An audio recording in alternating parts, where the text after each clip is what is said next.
Hey everybody. Welcome to the cast today. Today we're doing NA Apprentice, Code S. We did have the groups up there for a moment. But we're going to be getting underway here shortly. First matchup is going to be Maples versus Zero.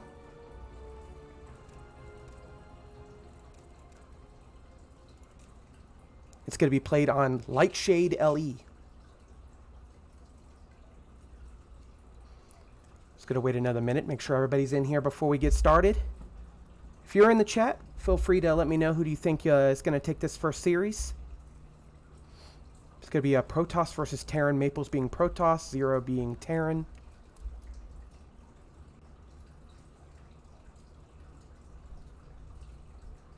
And of course, I'm going to be covering Group A and B today.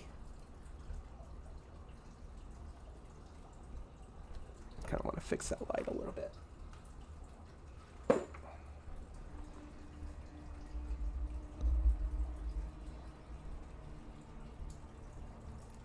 All right, let's go ahead and get to it. Zero versus Maples, game one. Looks like it's going to be on Romanticide, actually. Yeah, Romanticide. Let's get into it.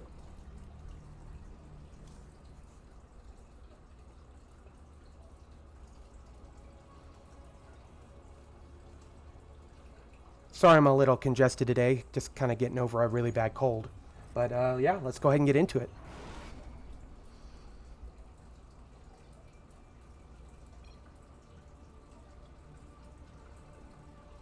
All right, and here we are.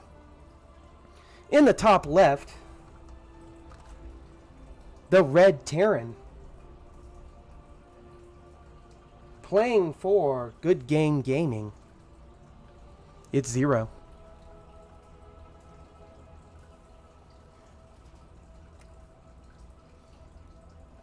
And down in the bottom right, our yellow Protoss player, playing for the team Licensed to Kill. It's Maples.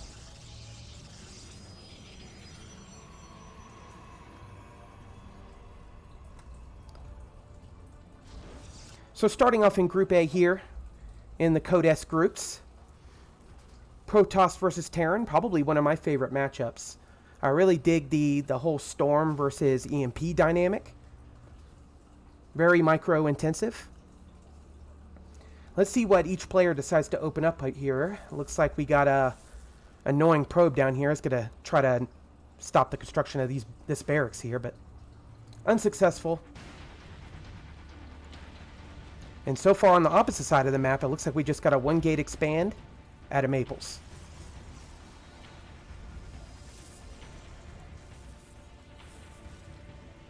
So both of these players are from Canada. So it is a Canada team kill here.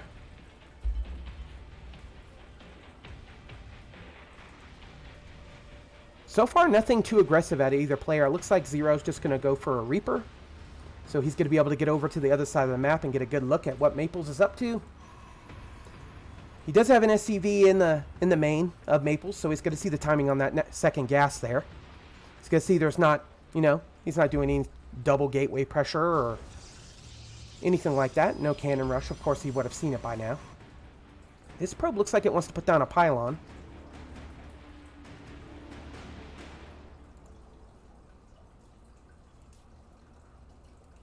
Yeah, nothing too ridiculous at either player right now. Both players are kind of testing the waters to see what each other is doing. Factory does go down 4-0. An Adept is about to drop here for Maples. So Maples is going to send this Adept across the map. And he's going to see what Zero's up to. Right now he's not going to see much, considering there's just a couple barracks in a factory. Zero is going to throw a bunker down.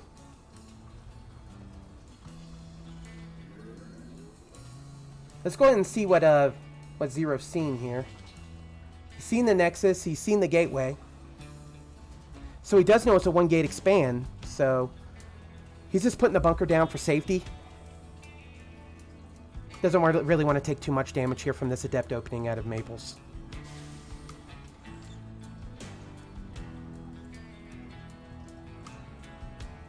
Thank you everybody for tuning in today. As we get started here in Group A with the very first matchup. It is best of 3 all the way through today. It is round robin format.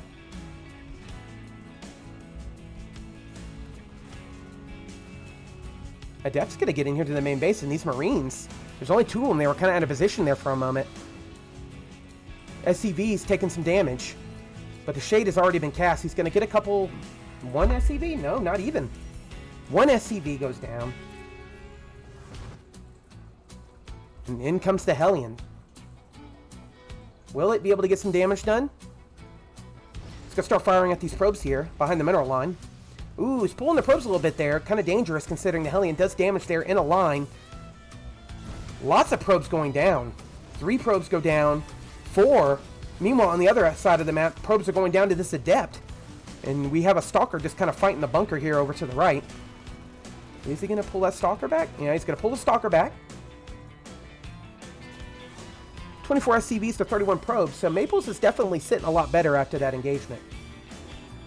In fact, he's got a 3rd on the way. Blink's about to complete. And I wouldn't be surprised if Maples moves out here on the map as soon as Blink is complete to put some pressure here on this 2-base Terran. Got a couple mines though here, 4-0, so he may be able to do something here since there is no detection out of Maples. No robotics on the way for Maples. Just more gateways. So yeah, it looks like we're about to see a gateway timing here with this Blink. Maples is still building probes, so he hasn't decided to completely go all in because he does have a 3rd base. He's probably just going to poke the front here, see what he can get done with these Stalkers, back off, or he may just decide to use these Stalkers defensively. Now, Zero is moving across the map here with these Marines. 1 Marine being pretty heavily injured. And it looks like the Marines and the Stalkers are just kind of going to glide past each other here. But Zero is pulling his Marines back. And he's going to engage these Stalkers here. 1 Marine does go down for free. And Maples is using his 4th Stalker over here to kite, which is actually really good. He's getting a lot of these Marines. Meanwhile, charge on the way for Maples. And the Marines do go down. 12 seconds before stem is complete. Why did he leave that 1 Marine there? Oh, there he goes. Comes back for him. Gives the Marine a false sense of hope that he may survive that battle. But he didn't. Stalkers came back for him. They wanted blood. So we got tanks here on the way 4-0. Along with combat shields. Still no 3rd base on the way. 4-0. Well, nope. 3rd commander. Sorry, as I say that, I look in the main, and there it is. The 3rd command center is about complete. 3 more barracks on the way. 4-0. So 0 is definitely powering up here. And Maples is going to come in here, shoot the bunker, back off. Doesn't get to see the Raven. Kind of gets out of there before the Raven. Did he see that? I still don't think he's seen the Raven yet. 49 probes to 41 SCVs. And Maples is just going to keep these Stalkers at the front here to try to wait for a move out. He's going to get shoot away here from these Marines and 1 Marauder. Blinks away successfully. Allowing 0 to come out here and take his 3rd. Upon seeing that tank though, Maples is building Immortals now. So he is getting ready for a bio-tank type army. More Marines going down. I don't think a single Stalker has died this game yet. Oh, does lose 1 Stalker as I say that. A couple more Marines kind of hang out on the edge there. And the 3rd is mining here, 4-0.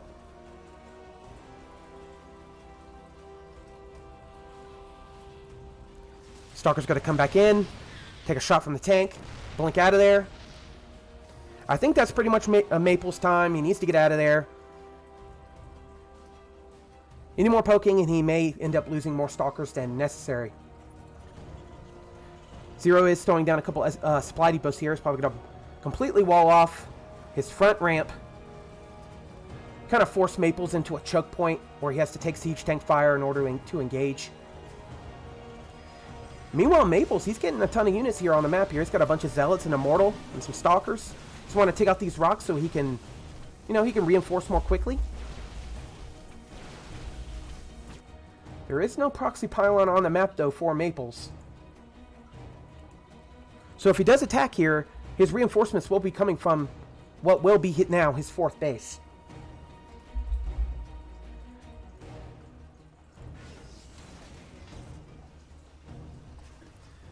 Upgrades are looking +1 Terran ground weapons. No upgrades yet for the Protoss, just with Charge and Blink. Robo is complete for Maples, so he's slowing down that Robo Bay, so we most likely will see Disruptors.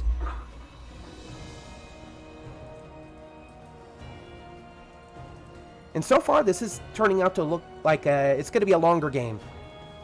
It's going to be a macro game out of these two players. One Zealot does come here out of the corner, takes out a Marine, but that Marauder should be able to clean him up. The Terran does come out the front door, though. And he doesn't like when Protosses are loitering.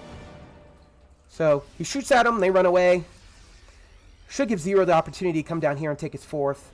Meanwhile, these Zealots are coming down here. They take out that Marauder, and they're running into the Myrtle line. They take a siege tank shot. How many SCVs will he get, though? I don't even think he got one there. So Maples is going to continue to use his Stalkers here for map vision and map control. He is getting Warp Prism speed, so we may see a direct attack here any moment from Maples as soon as this Warp Prism gets on the map. Looks like +2 ground weapons on the way for Maples, 2 Disruptors and a Dark Shrine.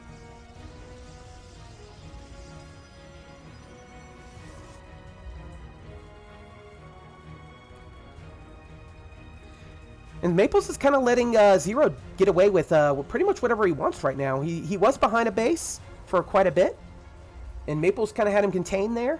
But Zero was able to come out and take his 3rd, and he's going to come out here, shoo the Stalkers away, and take his 4th. So the Terran is starting to normalize here and even out this game. 164 supply to 144.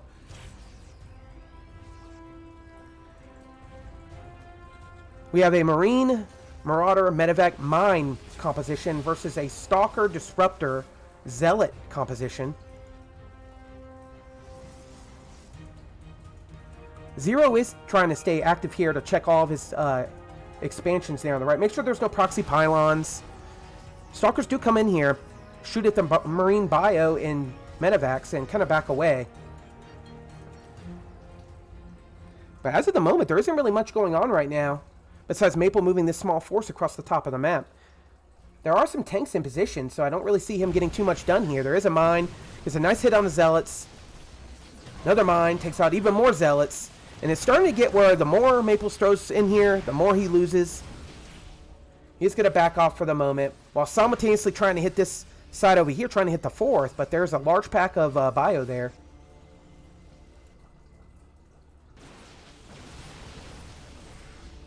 And it's going to force Maples to kind of run away here. Maples is expanding, though. He is about to be on 5 bases. He's getting his Stargate and his Fleet Beacon. So we may be seeing air toss here momentarily. Fusion Core on the way 4-0.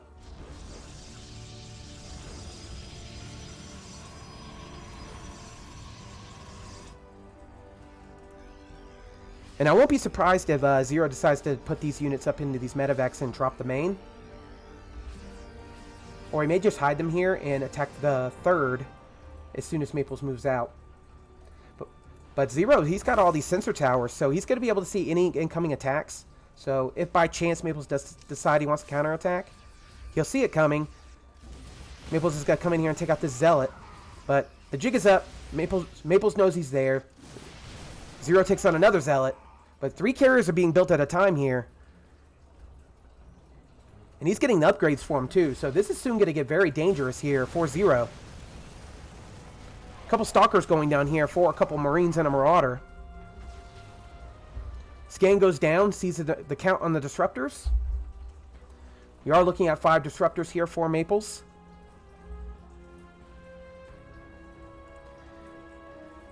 Meanwhile, carriers are coming out now, and they are being chrono boosted. Is Zero aware of these Stargates? He hasn't seen pretty much anything since the very beginning of the game. But he does scan now. He does see the 1 Stargate there pumping out a carrier. So you at least should be aware that carriers are an option here for Maples. And in fact, Zero's just going to move out. He doesn't want to let Maples build up too many carriers. He's going to try to end the game before it gets to that point.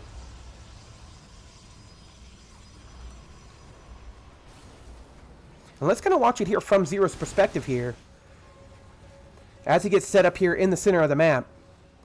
He is deciding to get Liberators. That is his tech of choice here to counter these carriers. And it's starting to get pretty ridiculous. There are so many bases on the map now for 13 minutes. I feel like Maples has gotten away with murder here. He keeps cranking out the carriers, but I've yet to see any Warp Prisms go across the map. So where is he using these Warp Prisms? He hasn't built one yet, so he's just now building 2 Warp Prisms. They are going to engage here in the middle. Maples does get a free Liberator there. There was a scan, so Zero does know that Maples is taking this forward base. Nice EMP there from Zero. It's going to force the Stalkers to back up.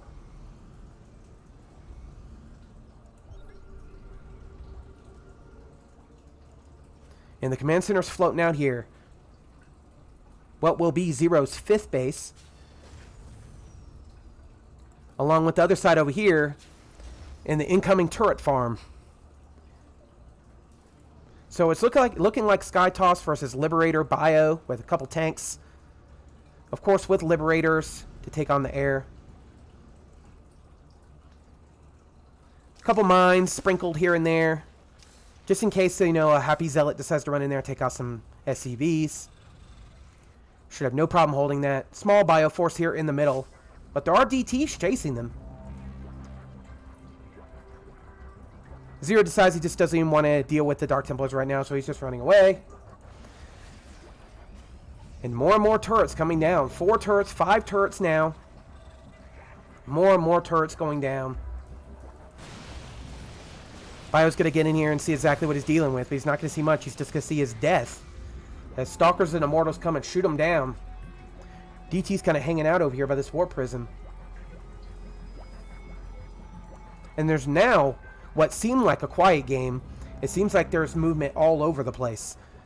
Stalkers and DTs poking and prodding, seeing what they can get done.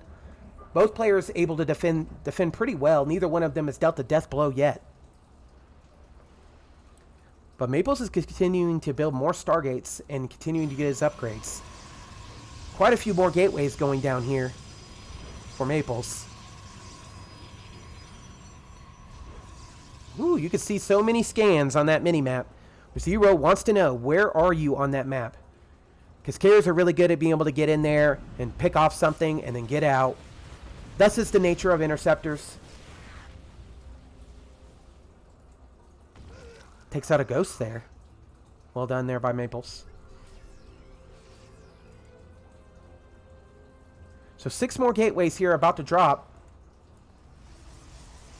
So many gateways. So many Stargates. I feel like the Protoss is about to be in his comfort zone here. Zero does come in here and clean up some of these probes in the space. It's going to force a recall. But he destroys the Nexus before the recall completes. Gets the shield batteries and the pylons. So that's definitely a victory there for Zero. Meanwhile, up at the top, a victory for Maples. As he comes out here and takes out the command center with these DTs. Takes out the turrets. I feel like both of these players are taking turns punching each other here.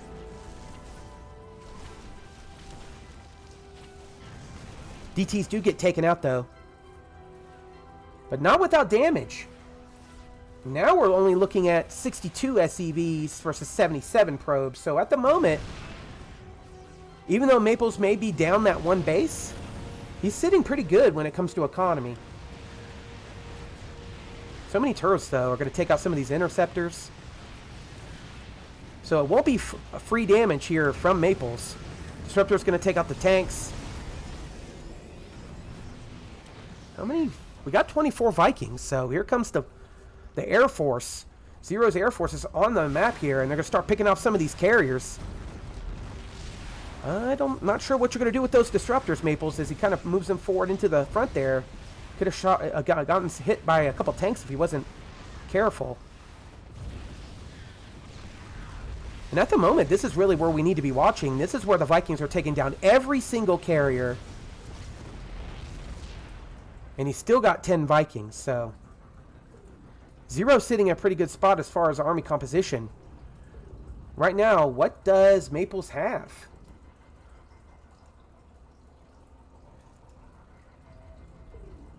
So this is pretty much it. Some Stalkers and Disruptors. So Blink Stalker Disruptor here. He's pretty much lost everything in the air. He's got some DTs here. He may decide to mix in some Archons for ground support.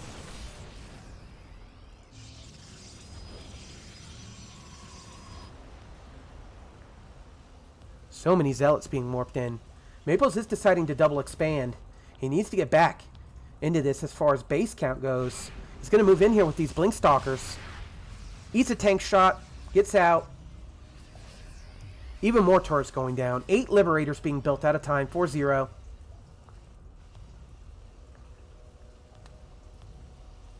So I think Zero's going to be fine. As soon as Zero gets all these Liberators, personally, I feel like he should move out because Maples doesn't really have anything on the ground right now to take out Liberators besides just his Blink Stalkers. And there are tanks in mines, so you got to be really careful when blinking to take out just like that. If you blink under something and you don't know there's some mines there, you can eat a shot, and before you know it, you've lost 3 or 4 Blink Stalkers. He's going to come in here with these Zealots, but there's plenty of army here, 4-0, to be able to take this out. Liberator's getting a nice siege there, taking out a few Zealots. And Maples kind of just ran in there and had to run away with his tail tucked between his legs. Just take out a couple mines for his troubles.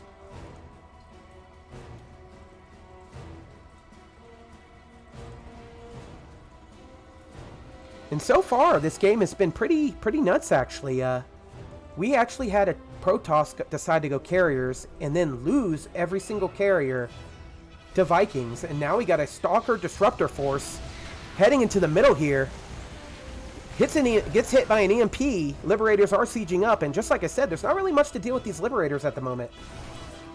Meanwhile, Zero did decide to try and go in here and get some damage, but his army was taken out by the magnitude of DTs. There are so many DTs. 18 DTs on the map right now for Maples.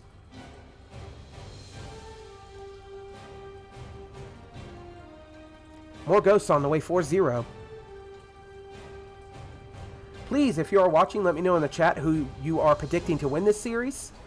So far, it's looking pretty good, 4-0. He may be down some supply, but I feel like he's got an army composition that Maples can't really deal with right now. And I think we're going to see that here pretty shortly. Is a complete victory here, 4-0. There is a nuke going off. So it's always exciting when you see a nuke go off here. But there is nothing there to take out. It's going to get a pylon. At least a little bit damaged. The dance in the middle is still going on. Stalkers are blinking in here, getting a Liberator. But he has to 8 shots from the Liberators and the Bio in order to even get in there. And this is probably where the game is going to climax as Zero moves in here with these Liberators. He needs to put pressure here on Maples. Maples deciding to not rebuild his Stargate fleet. Deciding just Blink Stalkers is enough here for his anti-air. He is losing so many Stalkers here to the Liberators. And I just don't see what Maples has here to really take care of this. Still isn't building anything from the Stargate, building 16 Stalkers at a time. It's going to force Zero to kind of back up here. 14 Liberators on the map. Sneaky Zealot down here preventing Zero from taking his base in the bottom left position. Meanwhile, a bunch of DTs get into the natural and try to take out the command center. Scan, though, is going to reveal a couple of them, but it looks like they're going to get an armory and a supply depot.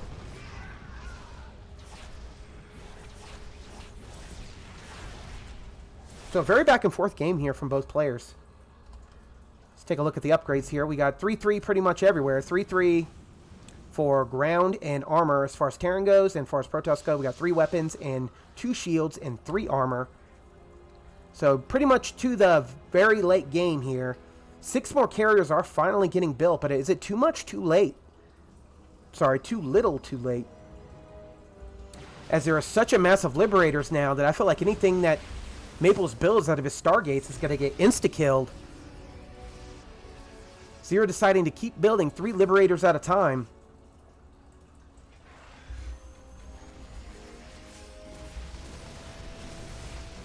He's going to siege up here, and nice EMP.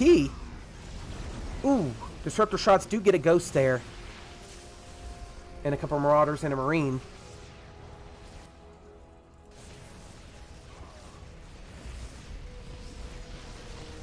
And Zero is going to come in here and he's going to try to take out this base. There are just some disruptors there, so he shouldn't get too much damage done. It's going to cause Zero to kind of back up, split up his army. Doesn't really want to lose any ghosts to this. Does lose a ghost there. EMP goes down, but it whiffs. Right now, nothing else is really much going on the map right now, except for this one spot. Contention here for this middle bottom base. Carriers are back onto the map now, but they are building interceptors, so Zero is going to back up now that carriers are a thing again here for Maples.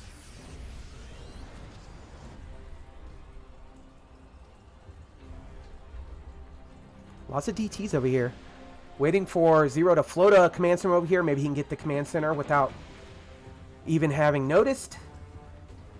Because he can surround and then one-shot the command center with that many DTs.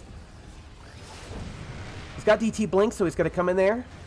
Try to take out a tank and blink away. Meanwhile, carriers down here are going to try to take down this command center, but there is mass repair. DTs into the third. There are turrets there, so there shouldn't be any problem getting cleaned up. There is action all over the map right now.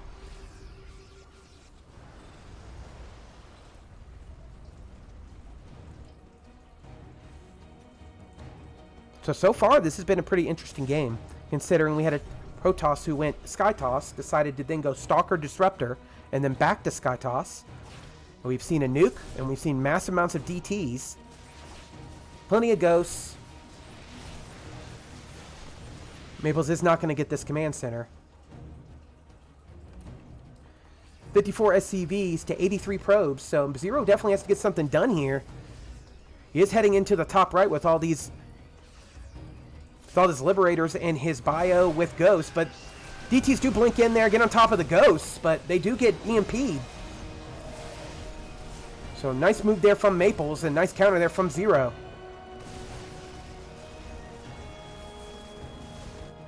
Meanwhile, here comes the fleet. The fleet's moving out. It's headed toward the bottom left. It's going to try to take out all these turrets in this these command centers here. Disruptors are going to get in, take out some SCVs. Oh, it does a lot of damage there on the command center.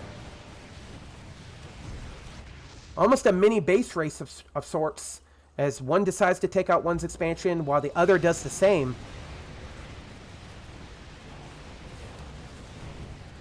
Zero is deciding to move back, though. Carriers are going to wipe out this bottom left location and get out. Nice play there from Maples. Zero is going to chase him down, though. He's going to try to get on top of these carriers here with these Liberators. And they're starting to go down like flies. Two carriers have already gone down. More and more Vikings still continuing to come out here for Zero. So Zero is still going mass anti-air. With a small, rudimentary bio force underneath with ghost support. And we're looking now at 150 supply to 136. With a almost 50 supply lead as far as army there for Zero. So, been the story of this game. Zero's been doing really well when it comes to his army composition and size. Whereas Maples has just been ahead, what seems like economically, this entire game.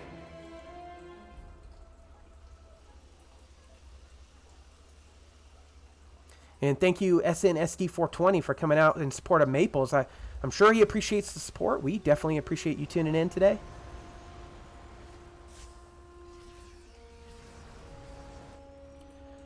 So Zero's going to send this Bioforce over to the top right. It hasn't re-expanded there. Maples hasn't. And right now, things have kind of quieted down a little bit. Maples is going to try to catch some army on the center of the map here with these carriers. But I felt like if he makes the wrong step here, he's going to walk right into Vikings and Liberators and possibly lose his entire carrier force once again. 19 Vikings and 8 Liberators to 8 carriers.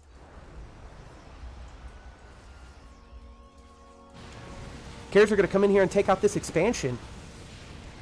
But it looks like Zero is getting ready for... Actually, he's being quite more defensive than I was expecting. Zero has been moving out on the map. Pretty much most of this game, he's been very offensive with his army movement. But right now, he's being very defensive. He doesn't want to walk into carrier fire, lose units for free. There are disruptors, so you have to be pretty wary of that as well.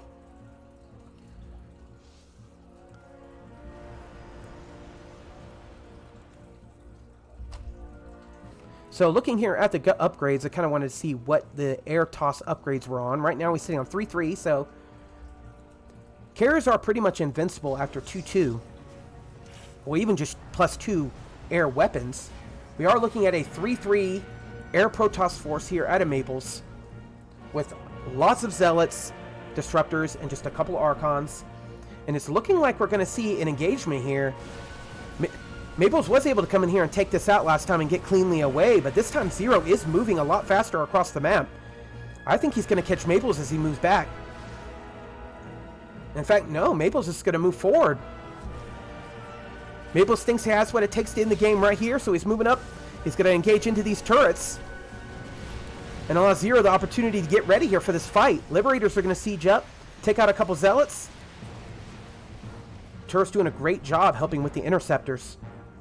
Forcing Maples to always be on his toes when it comes economically to keeping his carriers. Interceptors, always building. Vikings come in, pick off a carrier, get out. Meanwhile, Maples is going to come here, take out a turret, get out. Very odd combination here from Maples. Literally just Disruptor, Archon, Zealot. He does throw in a couple Templar. He is getting Storm, so this is actually what I would like to have seen a little bit earlier here from Maples. More Disruptors, I'm sorry, more Liberators still on the way here for Zero. Sorry, I'm a little congested today, guys, so I may sound a little off. But here I am, casting this game for you guys, so Storm is about to complete here for Maples. And if Maples can get some decent Storms off, he could take out this entire Viking force from Zero. Here we go. Vikings do pick off a carrier and back up. Blinkstalkers do come forward, forcing the bio to come forward, but then they eat a disruptor shot. No, he takes out the disruptor. Very nice there from Zero. 2 Archons do fall. Disruptor whiffs. Meanwhile, up here, a bunch of Zealots are running into mine shots, but they are going to get some SCVs for their trouble. 14, 15 SCVs going down here in the middle of the map.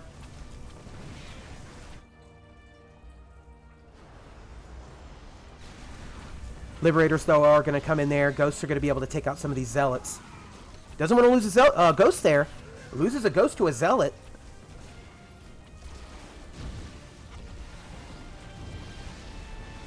A couple more carriers get picked off. A Storm goes down, but it doesn't really get much.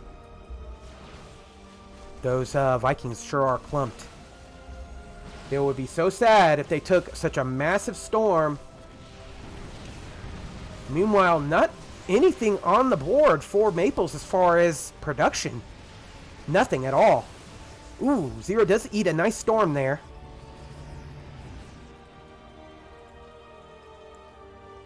Maples warping in 12 more Zealots now.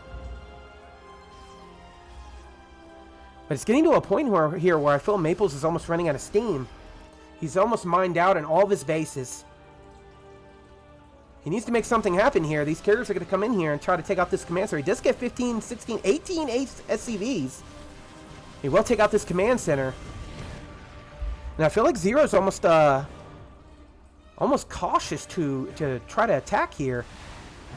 Kind of just waiting in his time and just trying to take out one carrier at a time. It is a very smart strategy, considering Maples has so much splash damage.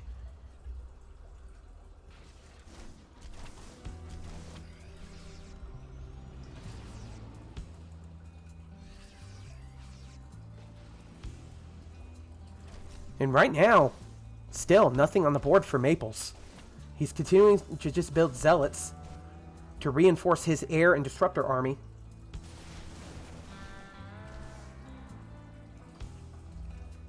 $40 SCVs, 266 probes.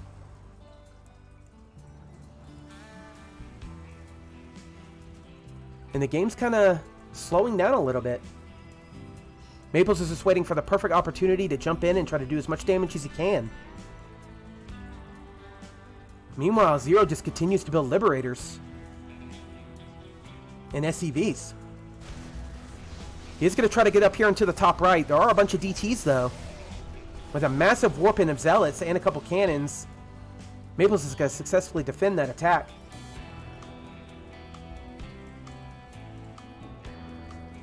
Maples is coming down here in the bottom right with all these Disruptors, along with Zealot Stalkers and a Carrier. They do take a nice shot there from the Vikings.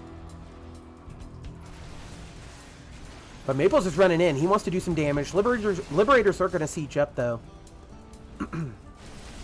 DTs and Zealots are going to come up here and kill 20 SCVs. Wow, so many SCVs have gone down this game. 104 workers killed to 58. It has been a back and forth brawl this entire game.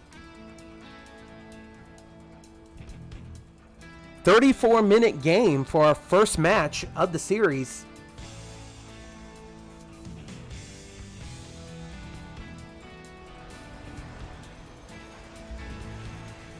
Zero is going to land these Vikings here along with these Liberators and take out this expansion. Though I feel this expansion was more of a, hey, I'm really far ahead right now kind of deal.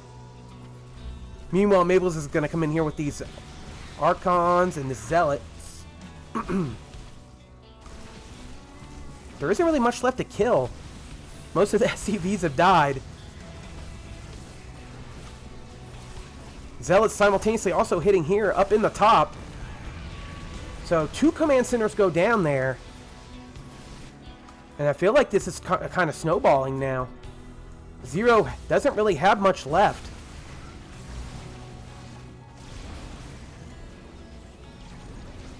"12 more SCVs do go down. Vikings are going to fly over the Archons, take some damage.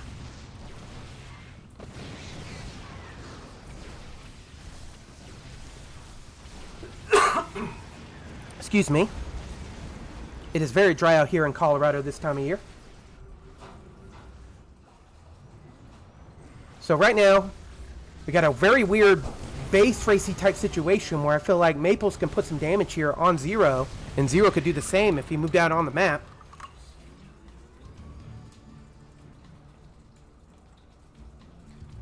And we're still just kind of seeing this Liberator Viking force with a very small bio here for Zero.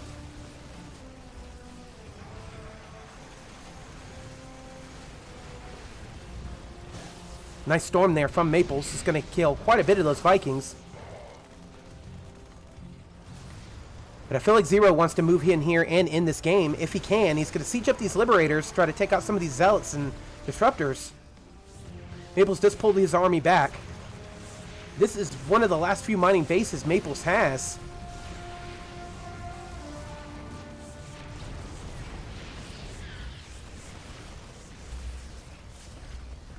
So Zero is coming in here. He's going to try to take out this command center. Disruptors are in the back there, though. They don't get anything. And I think Zero's going to get this Nexus. It looks like there was some probes sent over here across the map, but they were pulled back because there was a planetary.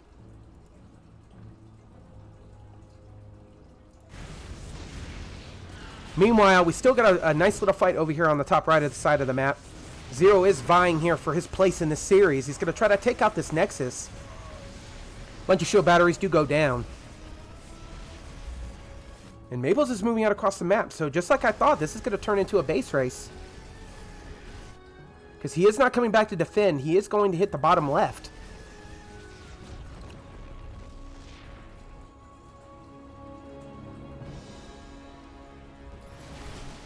So let's try to get a nice little surround here on the command center, but there are SCVs there to repair. Disruptors will come in and try to take out most of these SCVs. And the command center does go down. There is another one floating here, and only one stalker to shoot it. So Zero will get that command center away. And it looks like he's setting up to try to cut off these units as they come back. He's going to get these 3 Disruptors for free. GG! And Maples calls it. GG. Zero wins game number 1.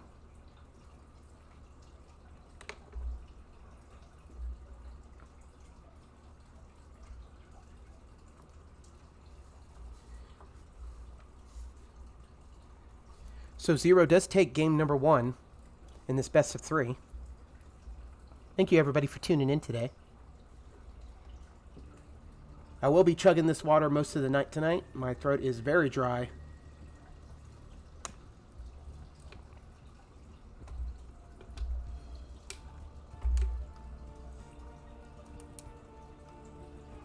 And it looks like game 2 is going to be on Light Shade.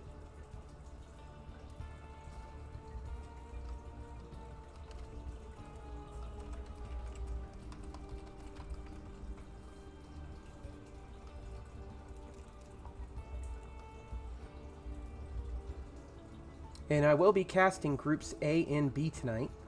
So, lots more players to see, lots more games ahead this evening. Looks like we got Pili Pili, Maple, Zero, and Hunta in Group A, and Vindicta, Riser, Nolan, and Timorous in Group B.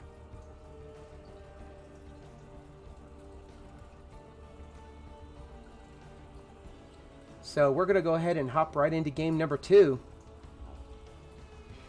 on Lightshade.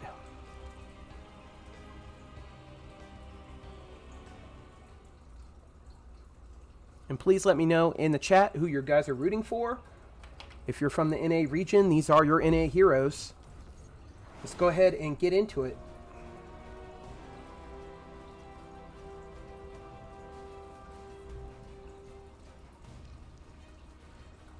All right, so up here in the top left, our Red Terran hailing from Canada, playing for Good Game Gaming. It's Zero.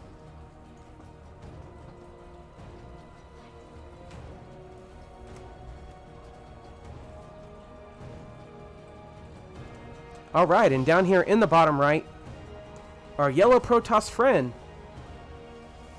playing for License to Kill from Canada. It's Maples.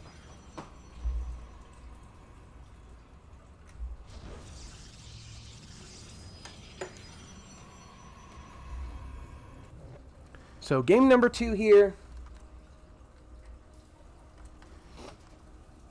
It is 1-0 in Zero's favor. Very interesting game at a 0, considering he never really went quite bio and he never really went quite mech. Kind of stuck in the middle with a small bio force, with some with some Liberator and a couple Marauders mixed in. Maples decided to go air toss, and it didn't really work out for him. He lost a lot of carriers. So will he decide to do it again?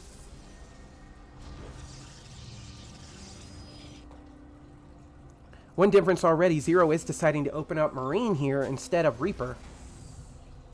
And it looks like Maples is going to do a 1-gate expand, so pretty much the same opening from Maples.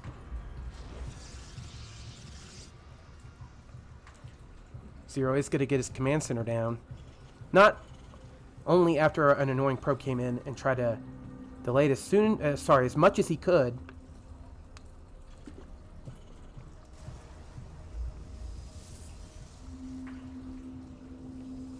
Nothing too aggressive out of either player, just playing completely standard.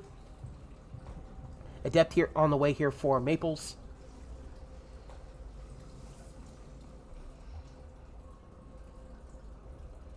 Factory does drop down here for Zero, so we're probably going to see more mine play. Maybe one Hellion opener like he did last time. He did get quite a bit.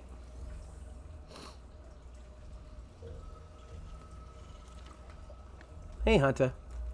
Yeah, I see your message. Yeah, I went ahead and registered my account with Team Liquid, and not sure why it's not showing there.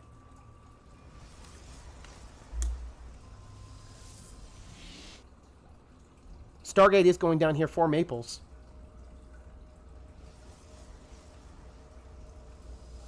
Yeah, unfortunately, we have someone who does most of the event posting and stuff like that. I just cast it, so hopefully more people get in here, because these are going to be some great matches today. Pili Pili is on the list, also Vindicta, so some pretty well-known players. The Depths are going to come in here, but the Marines are going to shoo them away. We are seeing a quick Oracle here. Out of Maples. So Maples is going to try to get this Oracle across the map. At most, he may get a few SCVs. But the big thing is he's going to see what Zero is up to. He's going to see the build out of Zero. He's going to be able to count the barracks, see the factory. He's going to see the starport. Will Zero be ready for it? Because here comes the Oracle along with the Adept pressure.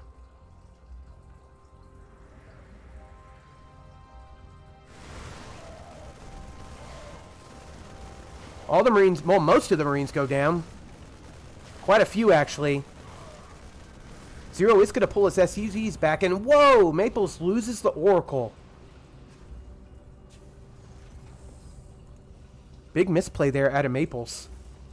He is rebuilding it and continuing to build more.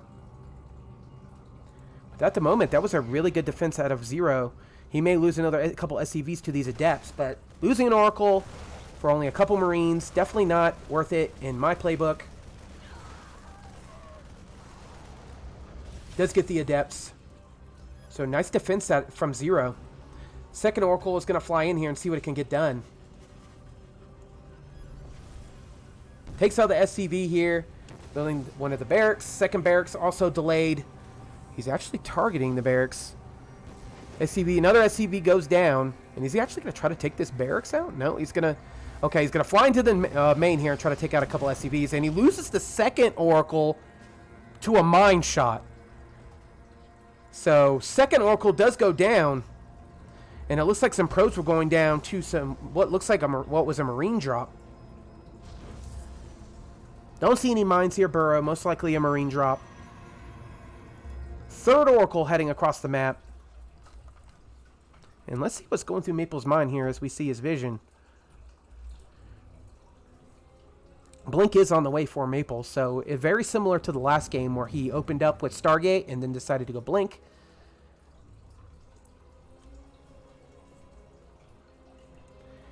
Meanwhile, a couple Stalkers are kind of sitting over here by this third.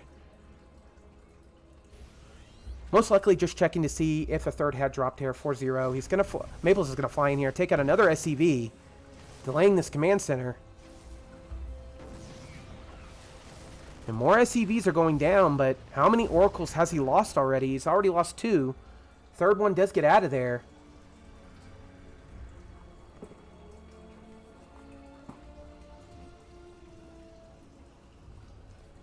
And the Oracle got out without dying, so that's a +1 there for Maples. He does get in there, get some damage, doesn't lose the Oracle.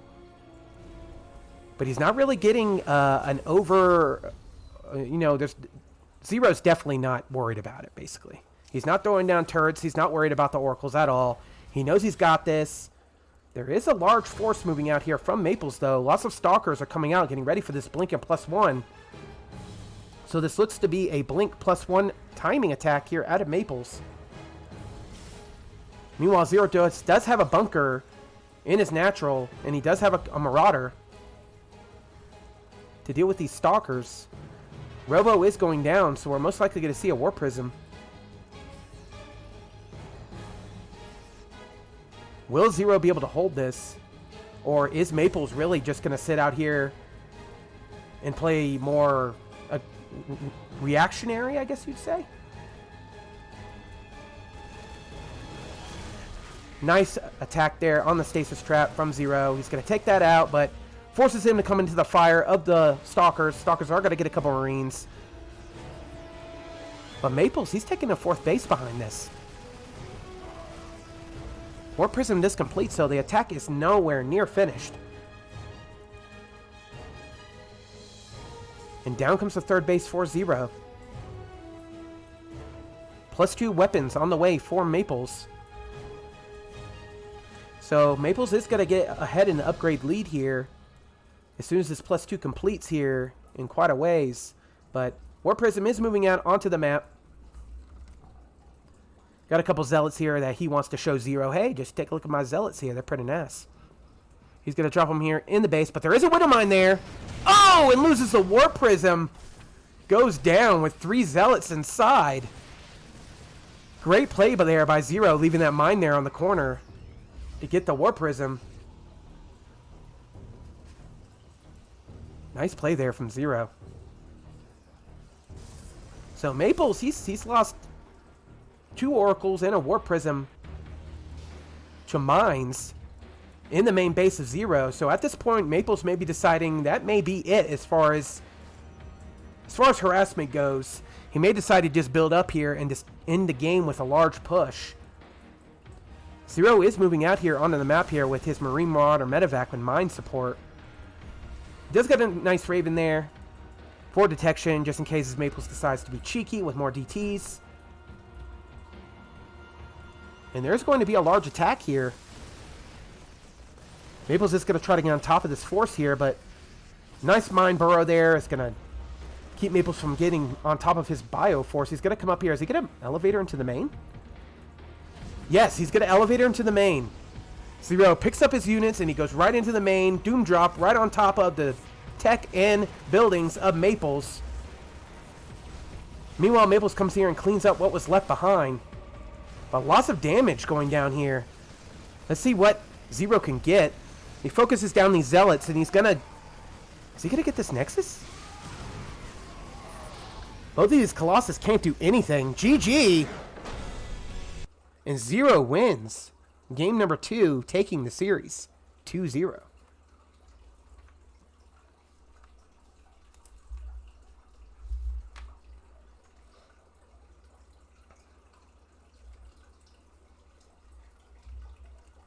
So Zero wins the first series, 2-0.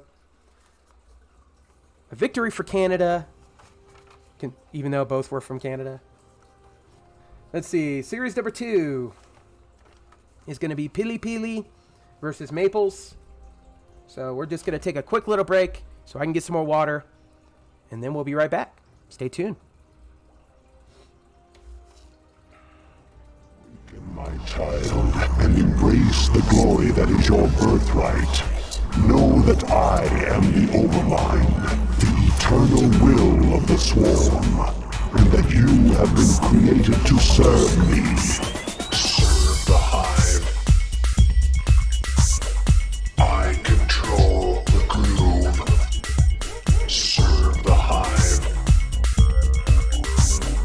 I control the groove. Serve the Hive. I control the way you move. How you like my groove, Dagon?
child, and embrace the glory that is your birthright. Know that... Hey everybody, welcome back. So, it looks like series number 2 is going to be Pili Pili versus Maples, and game number 1 is going to be on Jagannatha.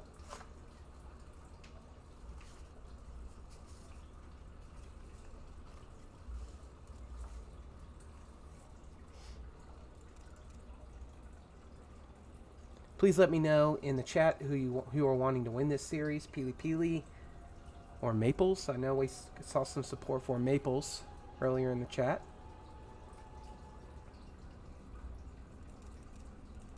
And we are loading up series number 2 between Canada and the USA. Let's get into it.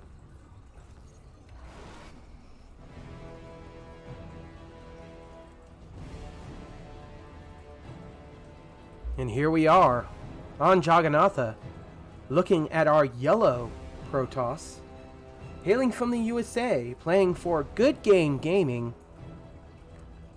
It's Maples.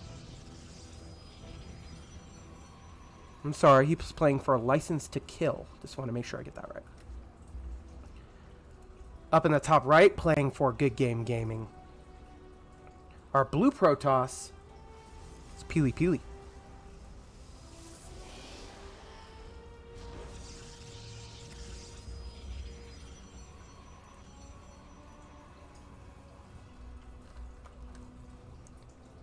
So, PvP, Pili Pili versus Maples. Both players going for one gate. It's most likely going to be one gate expand from both players. Double gas does go down for Pili Pili. Maples is just deciding to stick with one gas for now. There is a proxy pylon put in here in the base of Pili Pili.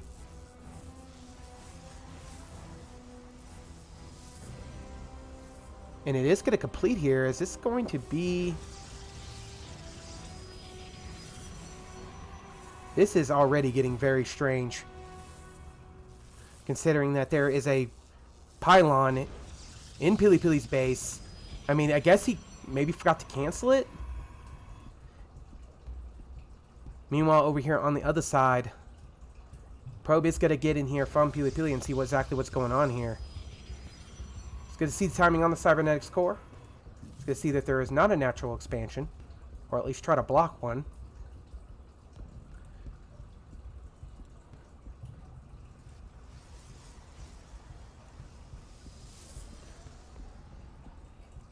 Was really expecting maybe one of these players to open up with something a little more aggressive. Considering that seems to be the nature here of PvP. We do see a double gate versus a one gate.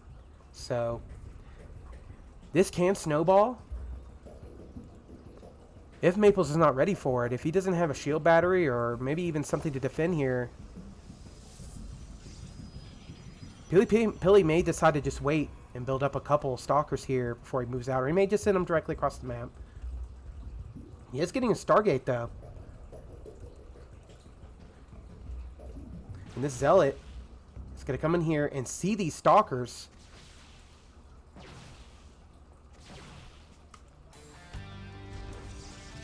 Stargate about to complete here for Pili Pili. And it looks like Maples is just deciding to go Twilight. So Twilight versus Stargate here in game number 1 of this best of 3 on Jagannatha. Pylon does go down over here for what I feel like is going to be something proxied. Most likely going to be a Stargate. That pylon does finally go down. So no more peeping from Maples. Stop being a perv. Get that pylon out of my base. Takes it out. Meanwhile, he's up to something. He's over here on the right-hand side. It looks like he's going to put down a proxy Stargate. But there's already a Stargate on the map for Pili Pili, and he's got an Oracle about to finish, and he may fly it in that direction.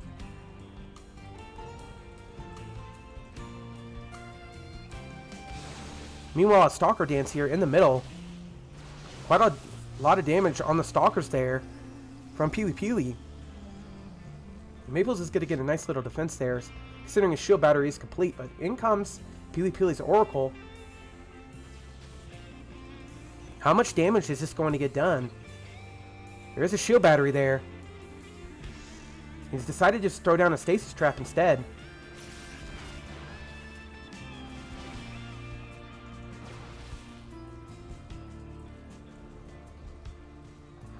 And an Nexus is about to complete here for Pili Pili. So it's going to be a 2-base Protoss versus a 1-base Protoss. Maples is getting blinked though, so he may decide to end this game before Pili Pili could get enough to amass to defend this.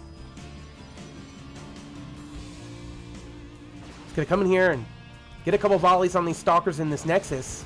He's going to pull back the weakened Stalkers. Does lose a Stalker there. Meanwhile, there's 2 Oracles just kind of chilling here in Maple's main. Blink about halfway done for Maples. Pili Pili does come in here and get some probes. 2 is the magic number you're going to want here over the shield batteries. And more probes are going down. Meanwhile, on the other side, Maples is coming in here. He's putting some fire down on Pili Pili Stalkers. This is a lot of Blink Stalkers here. Shield battery is in a weird position down the ramp. It's not really useful up down there. Forcing the probes to be pulled. GG! Pili Pili wins game number 1 in the best of 3.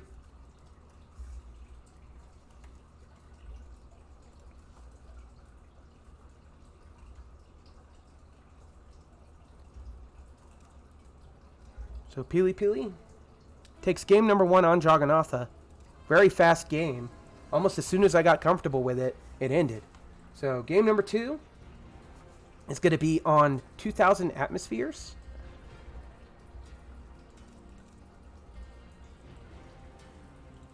Let's not waste any time. Let's just jump right back in.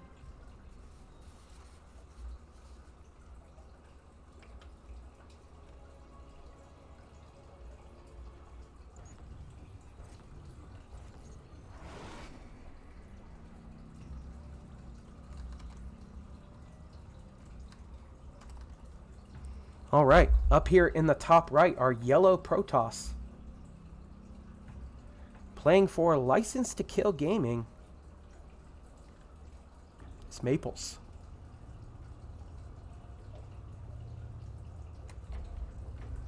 And down here in the bottom left, playing for Good Game Gaming. We know him. It's Pili Pili.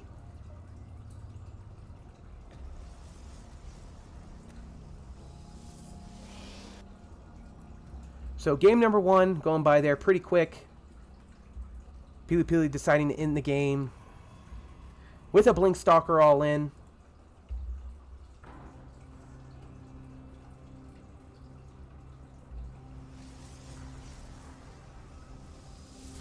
And it looks like we're seeing something pretty sneaky here out of Maples.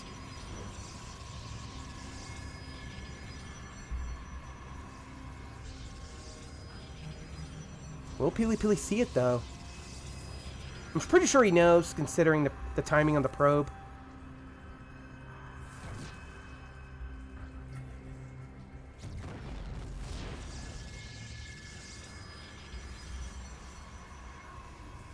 Very strange opening here in this game.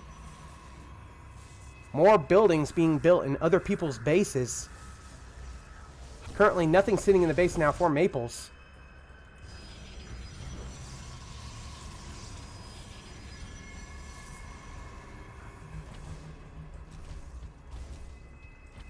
One Zealot does come out. He's going to put some damage down onto this pylon. Right now it's preventing Pili Pili from exiting his base to defend this. Lots of Zealots being built, 3 at a time, being chronoed. So the Wheel of Cheese spins here in game number 2. As these Zealots march up here. But there is a cannon just now finishing. And I feel like at this point, the pylon hindered him more than it helped. GG. Pili Pili wins game number 2 in convincing fashion. So very, very fast series number 2. Pili Pili winning 2-0 over Maples. And it looks like series number 3 is going to be Pili Pili versus Hunta.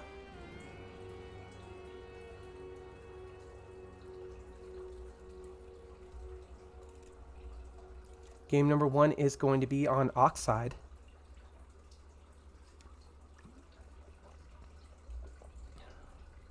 Thank you, everyone, for tuning in. I know it's not posted on Team Liquid for some reason, but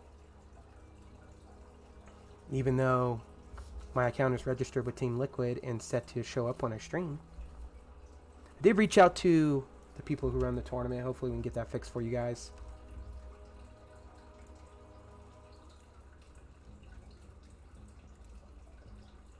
In fact, let me just verify.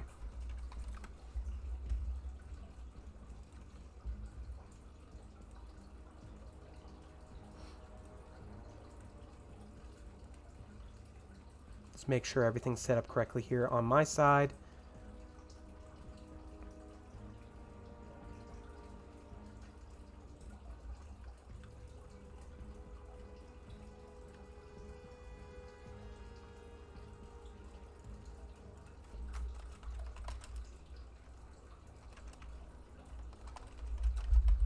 Just be one more minute, guys.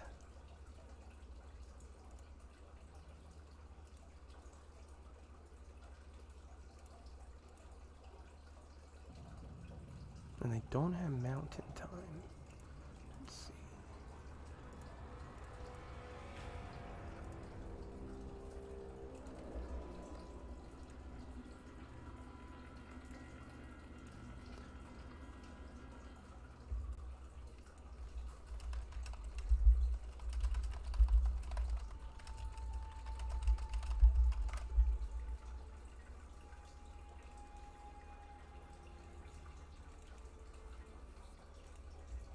Doesn't appear to be letting me add my my stream information to Team Liquid. Because when I go to submit it, it says it's already started.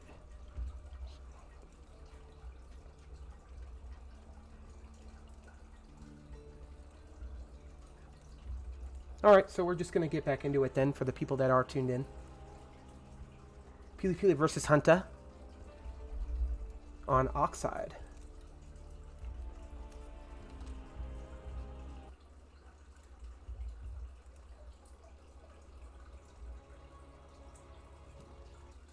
Let's go ahead and jump into it.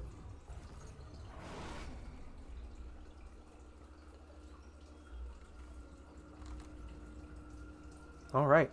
Up here in the top right, our blue Protoss is Pili Pili.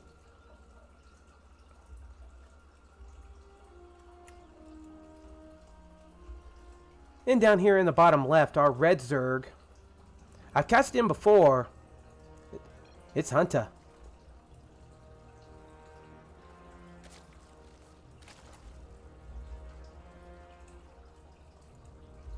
Hunta being in the NA up and downs. So if you guys didn't watch those matches, definitely go and check them out. They are on my Twitch channel. I think they're about 2 hours for all the matches. So it's definitely worth something if you just want to watch more StarCraft.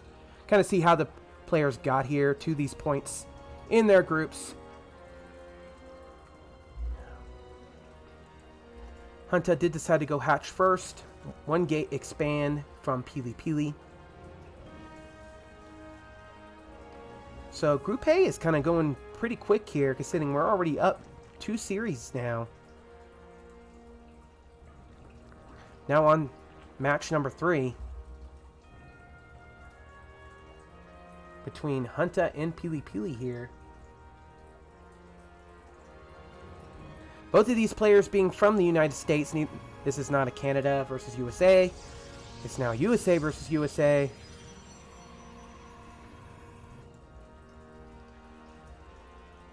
Nothing really else much to talk about here. Pretty standard out of both players. Most likely going to see an adept follow-up here out of Pili Pili.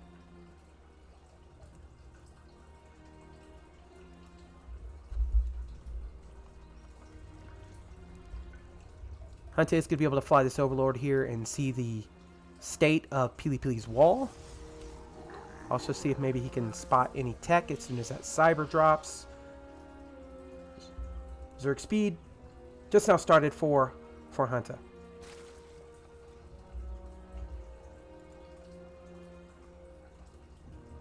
Pili Pili is checking for a third here. Zerglings are going to catch the probe on the exit there, allowing Hunter to successfully get up to 3 bases pretty quick. Considering Hunter opened pretty greedy with a hatch first.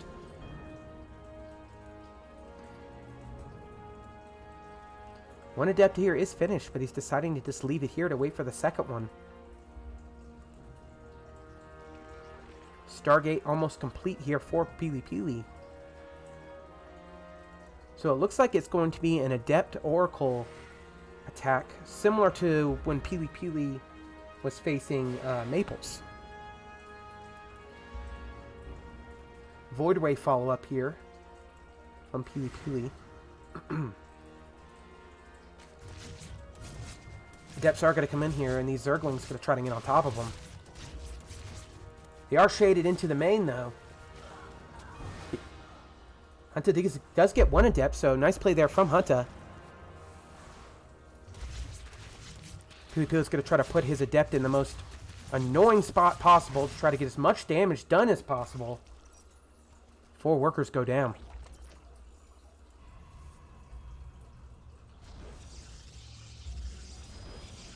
Void Ray being the tech of choice here for Pili Pili. And these Zerglings are going to move across the map. Maybe try to spot a third here from Pili Pili.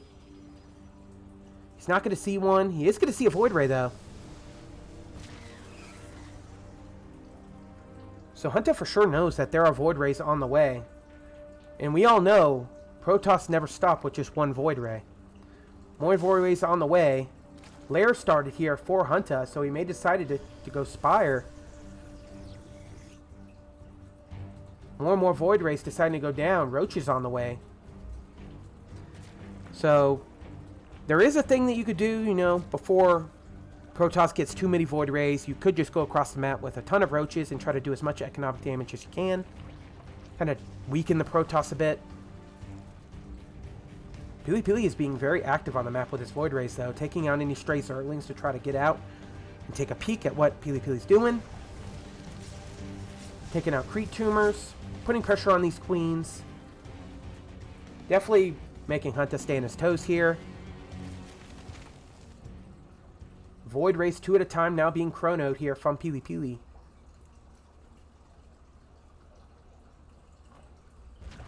And we're looking at 55 drones to 47 probes. So Hunter is heavily in the lead when it comes to economy here. Pili Pili needs to get something done with these Void Rays. 4 Void Rays on the map now. He's going to swing around here and try to hit the main. There is a Spore there and a Queen. Not really that much. In fact, he's just going to hang out over here now.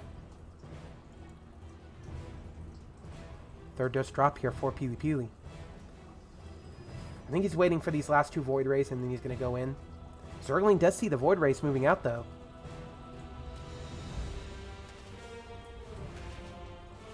So I think Hunter is aware of this. I think Hunter knows that these Void Rays are moving across the map.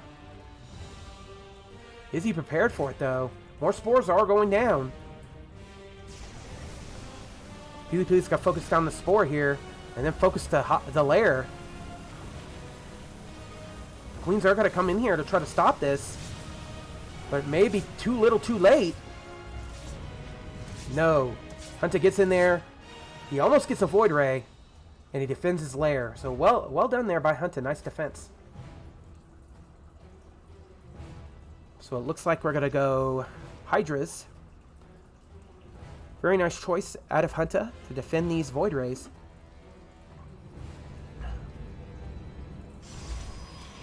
Zergling is going to get in here and see the timing on the third. More and more Zerglings are coming across the map now. And there's only 1 Zealot and a Sentry here. There is a shield battery, though.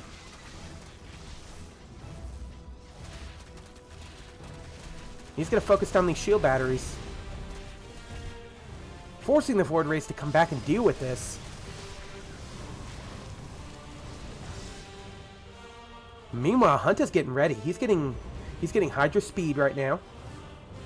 So he's definitely wanting to go the exact counter and take down Pili Pili's Air Force here. 9 Void Rays on the map. Twilight is about halfway done.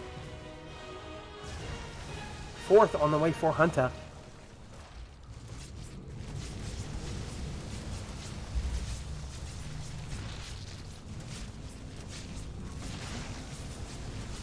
And a lot of queens going down.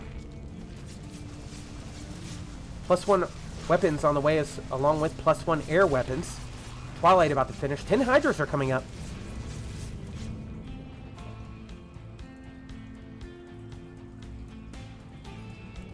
He's going to try to swing these Void Rays over here and stop this 4th, and I think he's going to get it.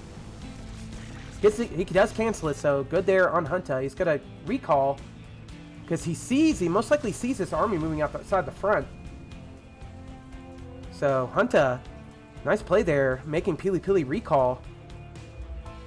It's the best way to get Void Rays out of your base. Just attack them and make them recall. They either take a lot of damage at home, or they do a lot of damage here. So nice play there by Hunta. He has a lot of Hydras now. 13 Hydralisks.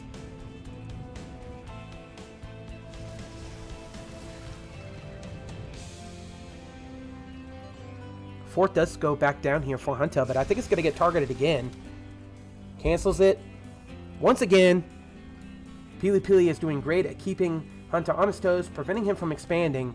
So Hunta's just going to take this 4th over on the right side of the map.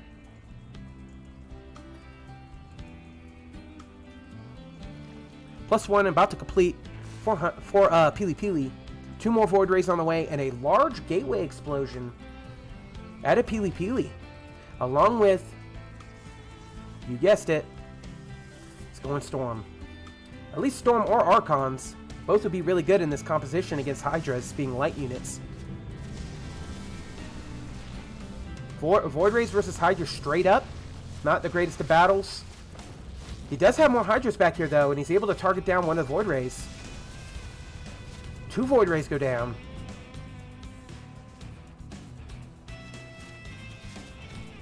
Three Void Rays go down, so nice defense there from Hunta. Both players equal on workers at 64 apiece. Hunta, though, up heavily in army supply, 112 to 67. And I think he's looking for blood. I think he's about to move across the map here and do some damage. In fact, maybe just end the game. Up almost 40 supply in army. Hunta is moving across the map. He is going to put some pressure here on this 4th base. These cannons are not made for this world. They are canceled. Pili Pili does get on top of these Hydras with those Zealots and Void Rays. Nice arc there from Hunta. He's going to get in there. He's going to get on top of the Void Rays and the production there from Pili Pili. Take out the pylon. But more Warpins are going to cause Hunta to back off. The question was it worth it to lose all those Hydras and not even get the 4th base? I don't think it was at this point. Pili Pili is moving across the map with a very large force here. Zealots and Void Rays. Hunta does have some stuff at home, but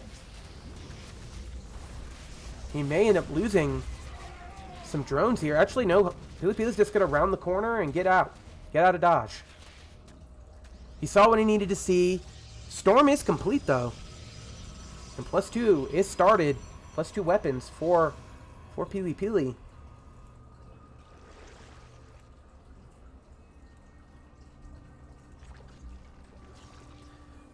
Hunta is continuing to build Hydralist and Ling here. I feel like Hunta definitely needs to put down his Spire. He did put down his Infestation Pit, so I'm not really seeing what his next tech of choice is going to be. Still continuing to just go Hydralisk. He may just decide to overwhelm Pili Pili with Hydralisk numbers here, but there is Storm. I would be worried about that with Hydras. Void Ray count has definitely been lowered. It's only at 6 now, and it was at 9 earlier, so definitely not as strong as of an Air Force here for Pili Pili. It's going to allow Hunta to get in here with these Hydras. He does take a very good Storm. But will the damage be strong enough? He's going to come in here and get stomped pretty much here from these Zealots and the Archon and Stalkers. He did take a very nice storm there at the beginning of the fight. He's going to back off for now.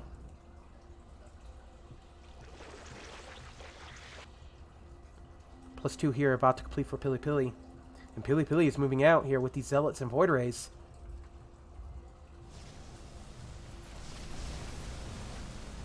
And once again, he's going to put a cancel here onto this, what was the 4th base is now the 5th. Simultaneously sending Zealots over here to the 4th. He's going to try to take out as many drones as he can. Zerglings do pop there, but unfortunately they meet their deaths. Hydra's going to come over here and clean this up. Pili Pili's going to try to move into the natural. Zone out Hunta's force here, preventing him from getting into the natural. He's going to send these Zealots in. And if Hunta moves down that ramp, he's going to get stormed. So nice play here from Pili Pili. He's going to take out the natural expansion while zoning out Hunta's army, and he's going to recall. And Pili Pili, he wins. Game number 1 against Hunta.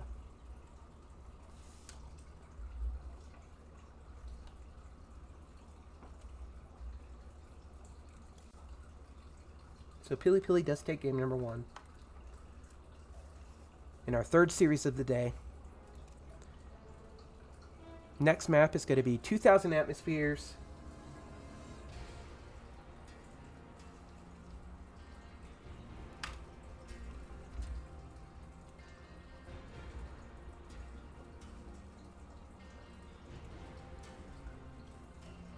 Thank you everybody for tuning in tonight.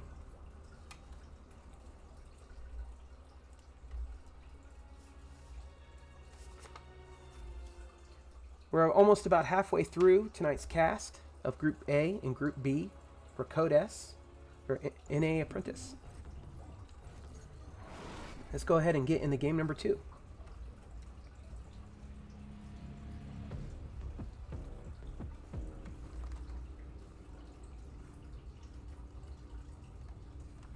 Up here in the top right, our blue Protoss. Playing for Good Game Gaming is Pili Pili.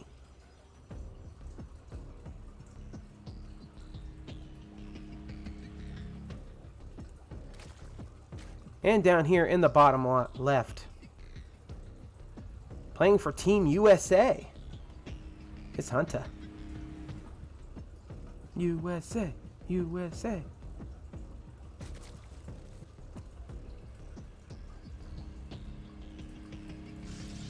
So Pili Pili does take game number 1 in this best of 3. It is now up to Hunta to change the direction of this series.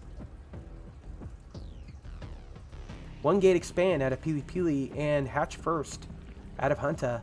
So pretty much the same as last game. Pili Pili is going to get an early probe scout over here though, and he's going to see the timing on the spawning pool. And he's going to see the natural expansion, so he knows he's pretty much up against the Nexus. A hatch first. Nexus does go down here for Pili Pili. So while we have a little bit of downtime in this game, we can kind of go over predictions. If there's anybody in chat who wants to throw down their predictions about who's going to win this, whether it's going to be Pili Pili or Hunta, it's going to be a great game.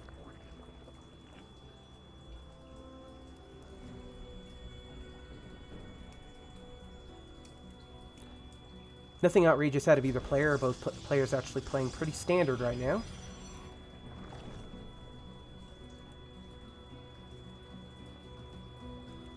It's all up to Pili Pili and what he's going to decide to do once this cybernetics core finishes. Is he going to choose to go Adept again? We do have a faster link speed on the way for Hunta. He's going for a Stalker this time, so we have something different here out of Pili Pili. Deciding not to go Adept first here is deciding to get a Stalker.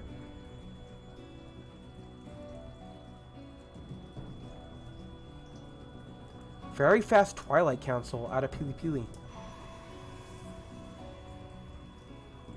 So I wouldn't be surprised to see if maybe this was DT's.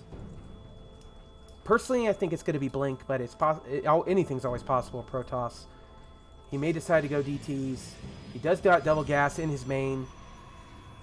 Third base does go down for Hunter. Link speed about halfway done. Robo on the way for PvP. So this is looking more and more like a DT drop. We will see once that Twilight finishes what PvP decides to do. He's going for... Let's go for Resonating Glaives. So he's definitely going to have a very large Adept timing here. He's going to build a Prism and most likely do a 2-base Adept all-in with Resonating Glaives. 2 more Gateways are coming down for PvP, 3. The Link speed is complete here for Hunter, so he's going to be able to get these Lings on the map and try to figure out what's going on. He's going to try to spot any Epoxy Pylons or maybe an army movement onto the map.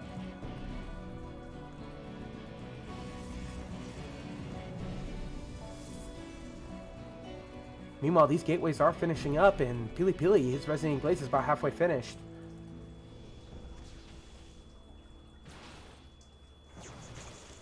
Hunter, I'm pretty sure he did see those Adepts, but pretty much looks like the last game to him. So, at the moment, he's not aware of the Warp Prism and the Resonating Glaives that's about to hit him. Right now, only building 2 Zerglings and continuing to, well, no, he's not droning at the moment. Roaches are about to complete, so that would actually be really good for Hunter if he can get a bunch of Roaches out. He is building lots of Lings, so he is preparing. He definitely knows this is coming. Adepts being warped in here. Resonating Glaives about to finish. 6 Adepts here to only 9 Zerglings. 4 Roaches are started, but is it too late? Will Pili get in here and do too much damage? I think he was checking for the third there. He's going to come in here, take out a couple of these Zerglings while simultaneously warping here over into the front of the natural expansion. Nice wall there from Hunter to prevent these Adepts from shading in.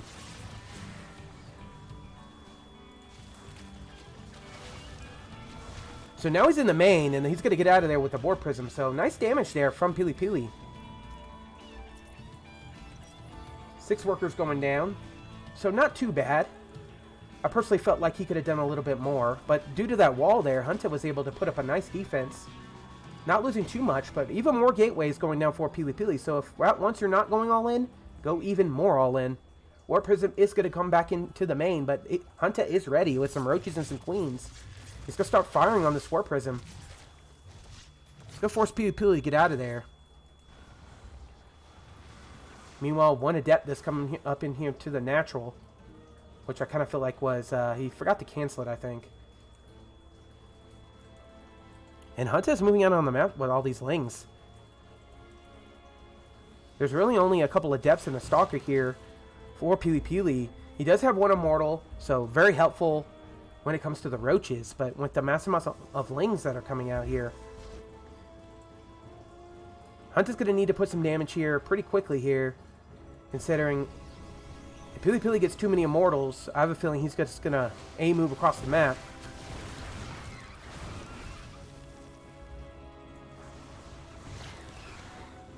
Warp Prism is going to try to drop these Adepts on top of the Roaches.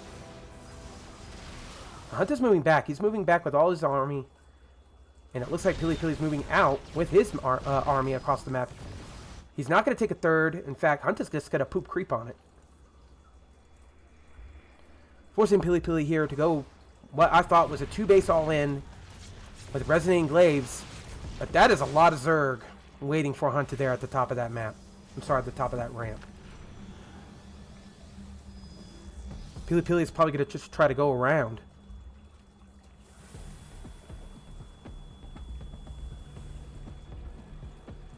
Hunter's ready. Hunter's getting his army into position, ready for this attack. And then, just as I say that, all of the Adepts literally shade right by. And now Pili is in the main of Hunter. And if he can warp in a couple sentries, then he can wall off that ramp. Is that what he's going to do? Yep. Force field does go down. GG. And Pili wins game number 2 in the series. 2-0.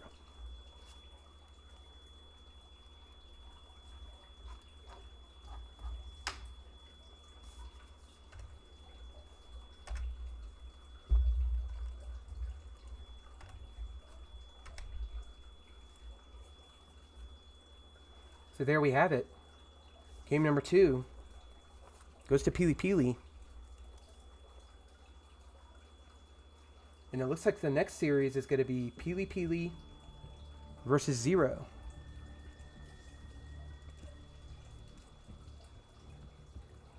If you guys don't mind, I'm going to take a quick break, get some more water.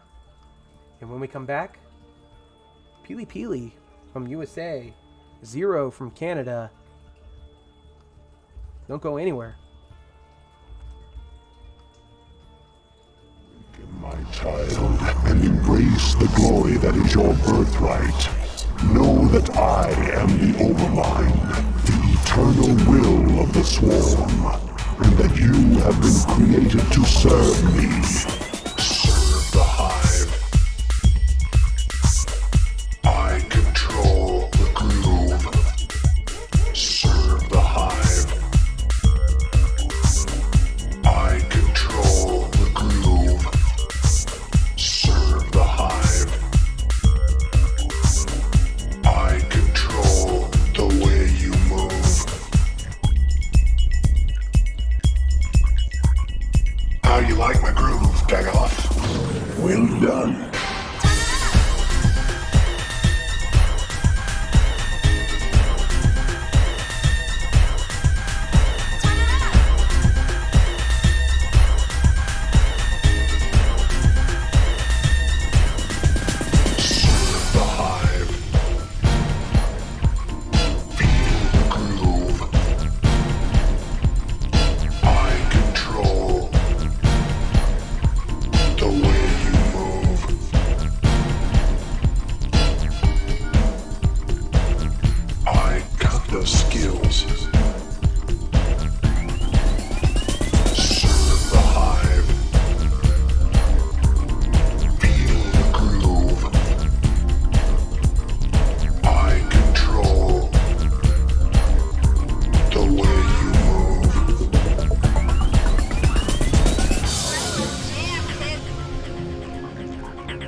Awaken, my child, and embrace the glory that is your birthright. Know that I am the Overmind, the eternal will of the Swarm, and that you have been created to serve me. Serve the Hive. I control the groove. Serve the Hive. I control the groove. Serve the Hive. I control the way you move. How you like my groove, Dagoth?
And we are back.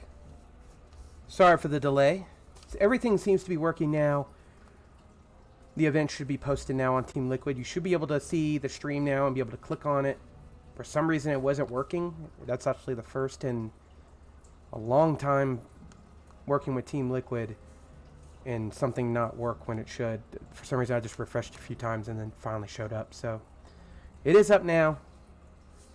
And so far we've seen Maples versus Zero. 0-1-2-0. And then we had Pili Pili versus Maples in series number 2, where Pili Pili took it 2-0. And then we had Pili Pili versus Hunta, and Pili Pili took it 2-0. So at the moment, we haven't had any series go all 3 games. It's all been clean sweeps. So pretty quick so far here in Group A. This could change, though. In the next match, we got Pili Pili versus Zero. And it looks like game number 1 is going to be on, let's see here.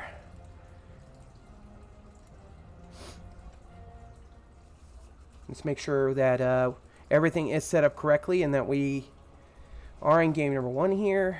Just want to let some more people get in now that it's listed on Team Liquid. So 1 more minute, guys. Just want to make sure that everything is set up correctly here. Game number 1 is going to be on Oxide. Thank you, everybody, for tuning in.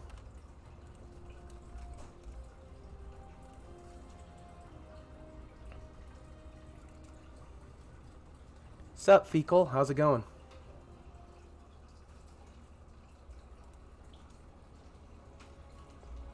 So, here we go. Pili Pili versus Zero. Let's get into it.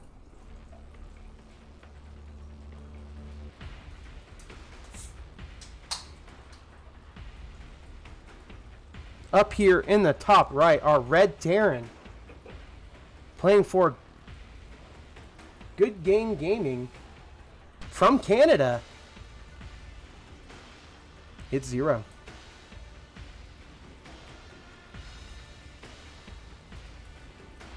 That's right, Fecal. It is StarCraft time. Down in the bottom left here, the blue Protoss player, if I could speak, playing for Good Game Gaming. It's Pili Pili.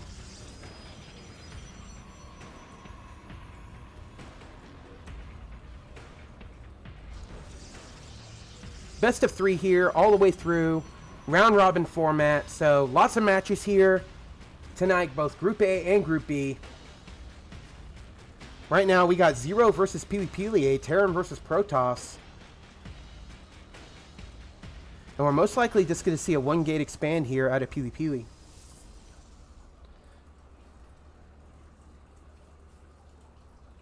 Now this is USA versus Canada. So almost a little rivalry among NA players. If only we had some more players here from Latin America, that would be great. Pili Pili is going to try to be annoying with this probe and prevent Zero from throwing down his command center, but he is sending down a second SCV. Reaper started up here for Zero.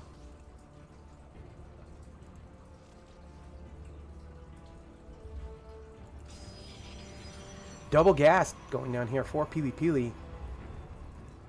So the question is will Pili Pili decide to go Stalker again first, or will he stick to the natural elements of just, you know, going that Adept first and getting that scouting information? Reactor going down here for Zero. So we're going to see some Marines. Marine good unit here out of Zero. Stalker again for Pili Pili. So very interesting that Pili Pili is deciding to open up here Stalker first. He did decide to go Adept first versus, let's see, I want to say it was Maples. But this is PvT, so he made this like going Stalker first better. Twilight going down here for Pili Pili. Reaper is going to take some shots at the pylon and then get out. Very odd choice there by Zero to not just come into the main and get a scout, just going right into the natural.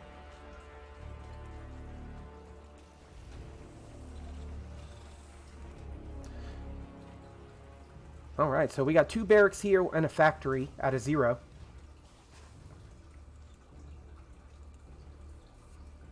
And it looks like Pili Pili's just going to keep building Stalkers. Most likely it's going to get Blink here.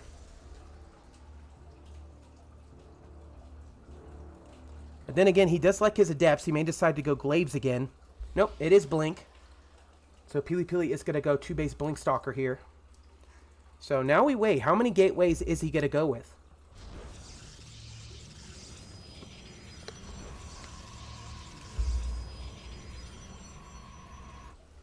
Starport going down 4-0. And Robo Bay going down for Pili Pili. So we may see another Warp Prism attack here with the Blink Stalkers. Sorry guys, my throat sounds so dry. I'm actually just getting over a cold. So, and I really wanted to cast this for you guys. So please, if you guys like the content, give me a follow, give me a subscribe, give me something. Give me something in chat. And then, you know, let's get the hype up for this match here. Pili Pili versus Zero. 0-0 right now. No one's taken it yet. So whoever takes this first game, the momentum is definitely going to go. Thank you for the follow. Fecal, I appreciate it.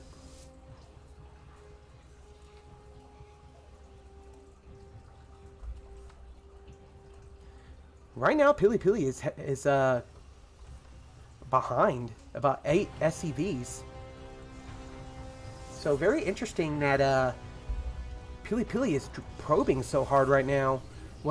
Behind what could be considered a 2-base Blink Stalker all in. +1 weapons on the way 4-0. But it is a long way off. It is definitely a pipe dream at this moment. He is sending out a couple drop ships here though.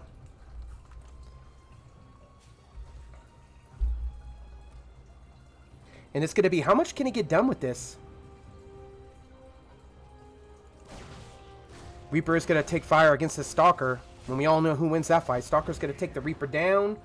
Pili Pili's going to take his third. Robo Bay about to complete here for Pili Pili. So we're most likely to see Disruptors here out of Pili Pili. Oh, I know how it is, Fecal. I actually have a 6-year-old, so. In comes Zero here. He's going to put some pressure down on the third. Up Pili Pili. Takes out a pylon and then backs up. Stalkers are going to come over here to the third. But at the moment, it's going to be a 2-base Terran versus a 3-base Protoss here in about 30 seconds or so. Marines with these medevacs, I would really like to see him be a little bit more aggressive with his Marines and medevacs. I really feel like he could do a little bit more damage, considering there's no cannons of any kind. There is a spotting pylon there to spot for drops, but there is no defenses in the main here. Up Pili Pili. He is going to go for charge, and he is building Colossus, so. As far as his army composition goes, it's going to be really good against what Zero has at the moment, which is pretty much just Marines.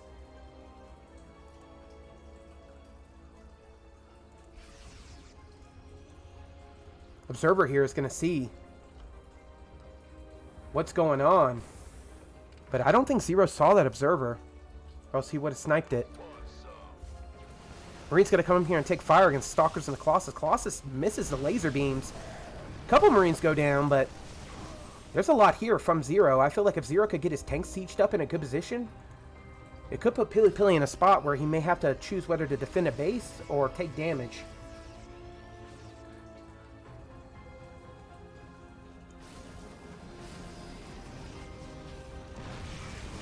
Here we go. Lots of Marines getting on top of this Colossus force with Stalker and Zealots. Some Zealots go down and some Marines kind of trade, but now Zero has control over Pili Pili's natural.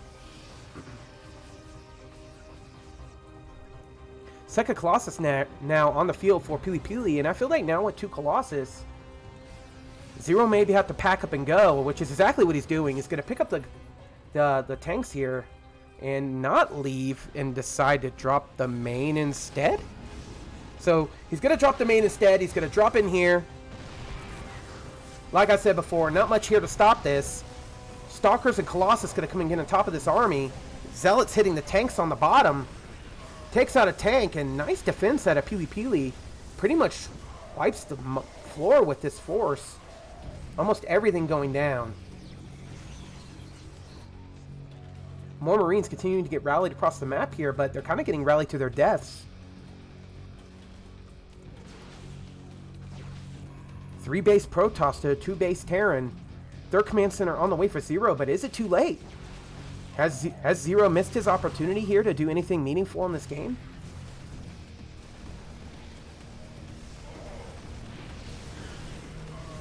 Colossus of Stalkers here are going to put fire on these Marines and tanks. GG!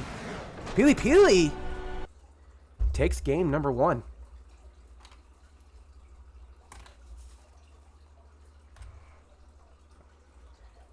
So there you have it. Pili Pili takes game number 1 in a best of 3. In series number 4 of Group A of the NA Apprentice Code S.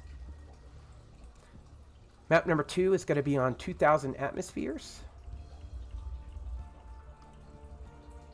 And let's not waste any time. Let's just get right into it.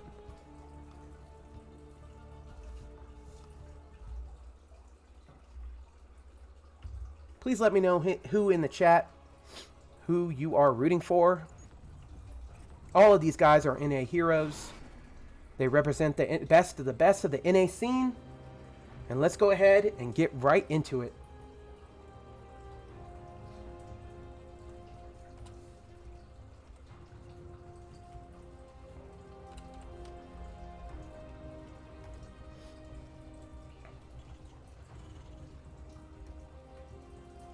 All right, there we go. Sorry about that. And I want to make sure I got the right score here. Pili Pili up 1-0 against Zero in this one.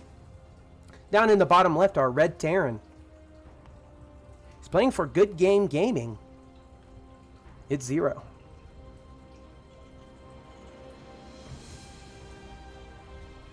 And then top right, our Blue Protoss playing for Good Game Gaming. It's Pili Pili.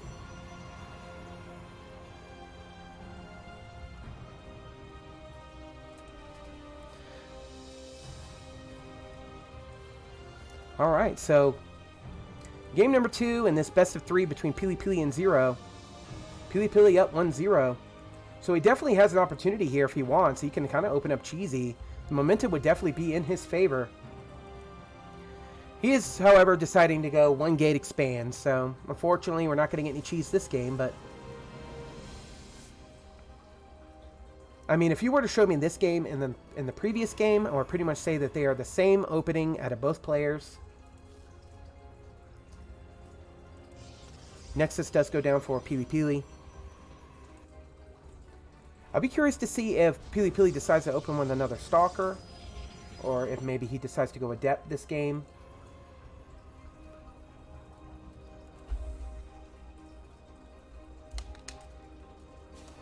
Take a swig of water while we're waiting for this game to get exciting. Command Center does go down here for Zero. On the opposite side of the map, we're really going to see, once the Cybernetics core finishes here, what Pili Pili's going to decide to do. He's going for a fast Stalker. He's going to Chrono Boost it out. Meanwhile, Zero's putting his his natural expansion down at the bottom. He's not going to float it down. So this could be under attack here. He does drop a bunker, so very smart from Zero. Knows that Pili Pili is most likely going to open up with some type of pressure, whether it be Adept or Stalker. Fast Twilight Council out of Pili Pili. So I wouldn't be surprised if we see another Blink all-in once again from Pili Pili.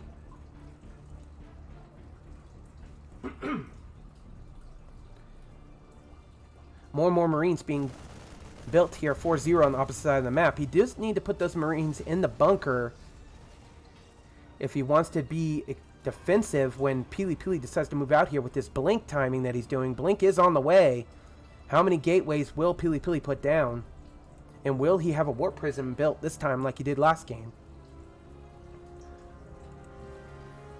Mines on the way for Zero. So this time Zero's going to have mines for the defense when the Blink Stalkers come in. He's going to hide it really nice behind his command center there. Starport about to finish here. It's going to be building Medivacs. Robo on the way for Pili Pili. So I think we're going to see another Warp Prism attack again. This time Zero has his Marines up front. Quite ahead, actually. away from the bunker, so hopefully he pulls those Marines back when the Stalker Force decides to move out onto the map here. Blink is being heavily chrono boosted, so that makes me think as soon as this War Prism's done, Pili Pili's going to move out. And right now, we're only on one gate at the moment, but there are more gateways that come along the way here. We got 2 more finishing up. Blink about to finish here. But look at this. Small little Marine force coming around the left side. It's got to put some pressure here on Pili Pili's natural expansion, or just wait for Pili Pili to move out onto the map. Or he could just be checking for that third.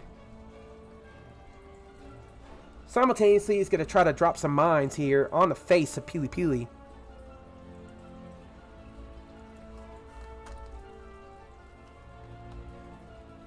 And let's see what happens here, because I'm pretty sure this mine drop is going to do quite a bit of damage, considering there are no cannons in either mineral line. And I don't even think that there is an observer yet. He does blink under it, though. Pili Pili blinks under and takes out the medevac. There are lots of mines, though, in his mineral line now. Going to town. He does pull the probes back, though. Nice defense from Pili Pili. So, yep, there was an observer on the map there. Second observer moving across for Pili Pili. He's going to get a nice look here at what Zero has going on. Zero does have that Raven there, so don't want to get too close with the observer. He sees it. And doesn't get it, though. One tank sieged up here in the natural with a full bunker. He's got a full with Marines.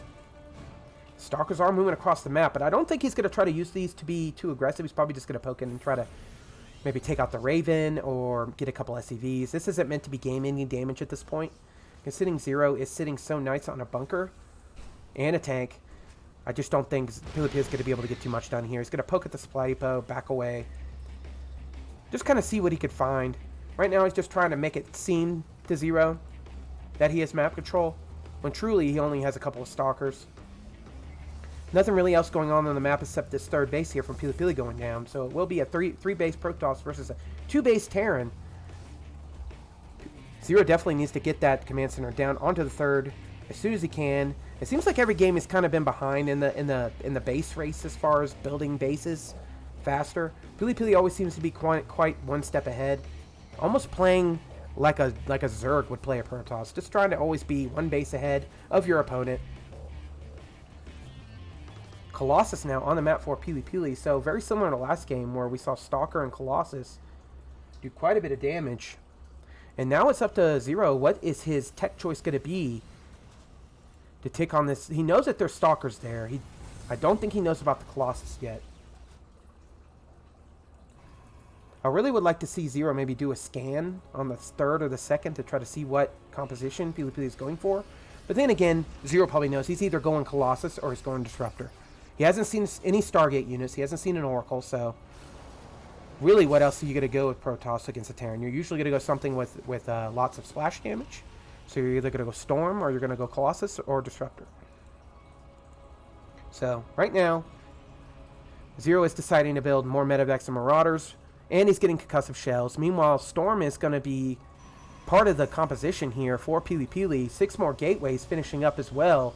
So, I think we're getting ready to see a 3-base attack here from Pili Pili. War Prism is about to finish here in about 10 seconds. Nice observer placement from Pili Pili. And just overall very good map presence from Pili Pili. He really sees everything that's going on the map.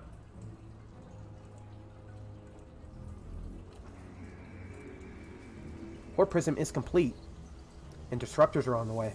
So Disruptor, Colossus, Stalker, Zealot here for Pili Pili. Meanwhile, we got a very large bio force here with Marine and Marauder and a tank, couple tanks with Raven support. Plenty of medevacs to go around, plenty of healing for all your brothers and sisters. Here come the Zealots and the Stalkers along with the Colossus. They're going to try to put some pressure here on the third of Zero.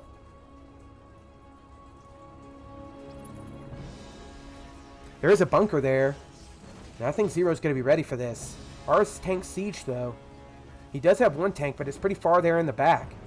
So it's not going to really help much if Pili Pili does decide to come in and hit the third base. There is one other tank sitting below. So it may do a little bit here as far as defense on this third base. Pili Pili is going to start putting damage here on this bunker, but there is repair. Meanwhile, a double drop moving across the map 4-0.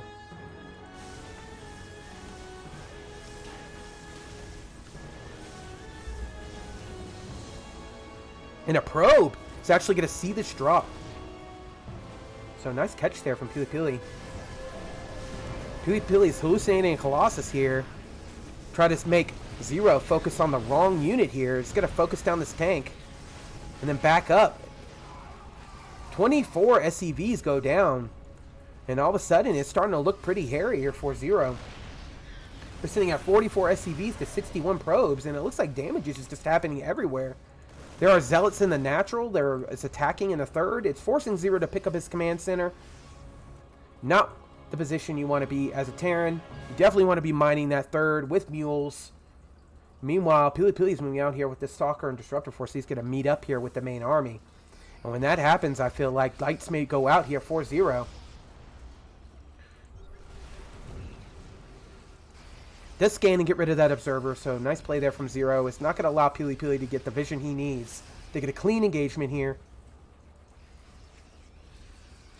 More and more Zealots continuing to go into the natural, while Pili Pili pokes the third.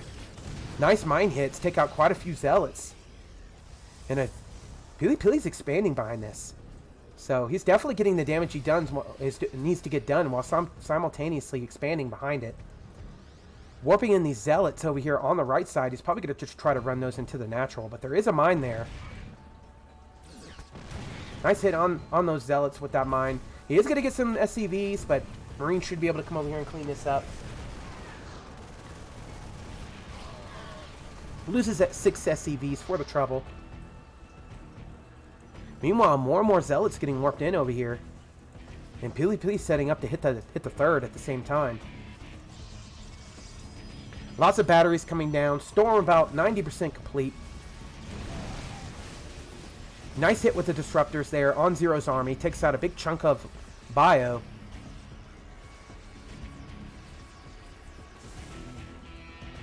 And both of these armies are kind of dancing around each other right now. You know, disruptors are going to throw their balls out, and you're going to have to try to not get the balls to smack your face. So, and if that happens, it's game over. Zero's going to try to sit in here defensively behind his wall, but Pili Pili's up quite a bit when it comes to workers, 71 to 53, but when it comes to army, Zero is ahead, about 20 supply. 8 Vikings on the field now. Be able to do some of the damage to that Colossus, but Pili Pili's sandwiching Zero right now between two sides. Nice storm, amazing storm goes down on those Marauders and Marines, and even some SCVs. There's quite a bit of damage. 2 Colossus go down, though, for that. Vikings target them down. And Pili Pili's losing everything here. So just like I thought, that army supply advantage in favor of Zero was enough to push Pili Pili back. Pili Pili's going to try to regroup here, but all he's got is some Storm and some Zealots and Stalkers. I just don't think that's going to be enough here against what the Zero has. Zero up. 88 army supply to 74 of Pili Pili. Pili Pili is catching up.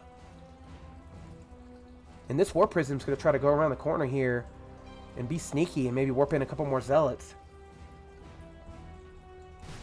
More fighting up here in the middle of the map. Zealots trying to wrap around the bio of Zero, but Zero gets out of there. He's going to load up some of these drop ships while Pili Pili comes around the side. Upgrades are 2-2 for the Protoss army and 1-1 for the Terran. So upgrade advantage in Pili Pili's favor. And he has Storm as well. Storm does go down here. Almost gets a medevac.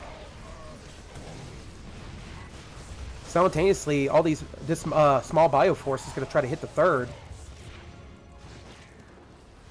Vikings are going to be able to take out this Colossus. Pretty sure. Almost. Colossus sits with 147 HP. Meanwhile, these Zealots over here have just been annoying this whole game. He's just been constantly warping in Zealots, sending him into the natural of Zero, not letting Zero get comfortable, while also hitting his third base with a Colossus attack with his small army. These These Vikings are going to take out that War Prism. Yeah, he gets the War Prism. Stops the warp in. Only 3 Zealots get in. But Pili Pili, he's running into the third base now.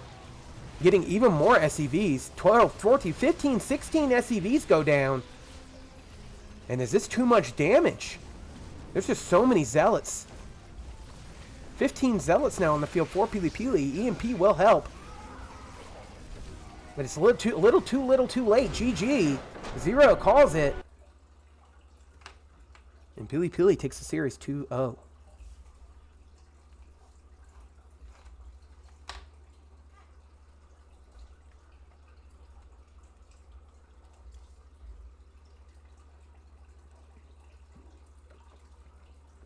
Thank you, everybody, for tuning in.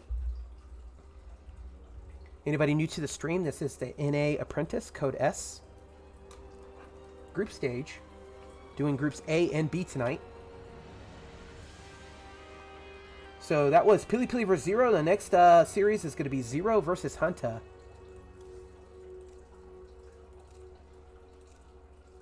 And it looks like game 1 is going to be on 2,000 atmospheres. So, no break. Let's go ahead and get into it. Lots more StarCraft on the way. Stay tuned.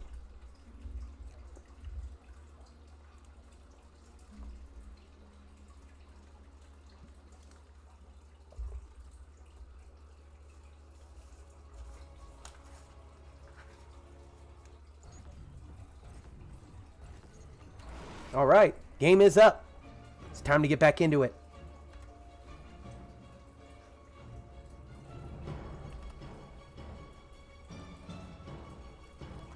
All right, down here in the bottom left, our red Zerg. It's Hunter.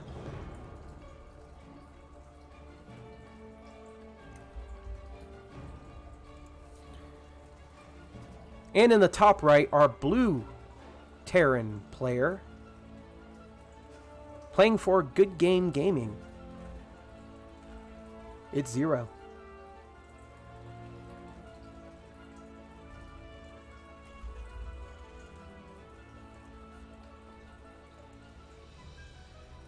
So here we go.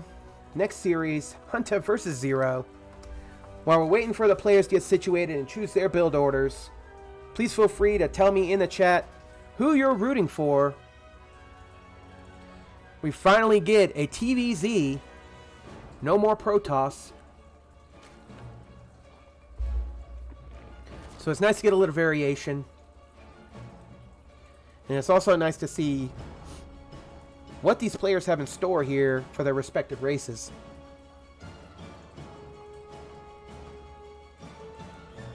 Got Hatch first out of Hunter. And for the Terran, we got 1 barracks, 1 gas into a second command center. First Reaper is going to come out here for Zero. It's going to move across the map. See what he can see. Zero needs a redeeming match. I do agree. Zero needs to show us what he's got. He needs to show us a really good ZVT here. I feel like Zero hasn't really gotten the chance to play the game he wants to. Right now, this Reaper's going to come out. And this is where this game is really going to start. What is Hunter going to get done with this Reaper? What is he going to see? It's not going to be up to Hunter and how he's going to let this play out. A couple of Zerglings are going to come here and shoo away this Reaper. 4 Lings to 1 Reaper should be enough to not lose too many drones.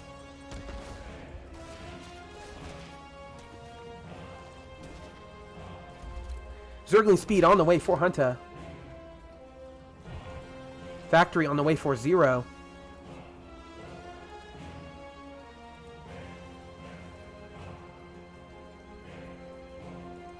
So far, it looks pretty standard from both players.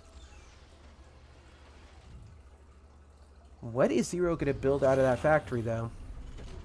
I'm thinking he's going to go Hellion since he's transferring the factory with the barracks. Meanwhile, you know, Zero's just going to try to be as annoying as possible with this Reaper, try to get as much scouting information as he can. He should see the Shimmer on the spawning pool and see the Zergling speed. Don't think he's going to get a drone, though. No. Zerglings come in. Force the Reaper back. 2 Hellions on the way here. 4-0. And that's something I remember from the golden age of StarCraft 2, back in the MLG days. I do remember a lot of TVZ started out with Hellions. In fact, there was so many blue flame Hellion attacks that it was almost a staple back then. Zero is deciding to go Cloak. So very interesting choice here from Zero. He's going to move in here with these 2 Hellions. But Zergling speed is complete. I mean, yeah, Zergling against Hellions is not the greatest fight. But if you can box Hellions and get them into a corner, you could definitely take them out pretty easily. Zero's not going to let that happen, though. He's staying very active and babysitting his Hellions. While at the same time, building Banshees behind this with Cloak. So very interesting choice here out of Zero. There are no spores in any of the bases. There are evolution chambers, so that should be a pretty easy fix there from Hunter.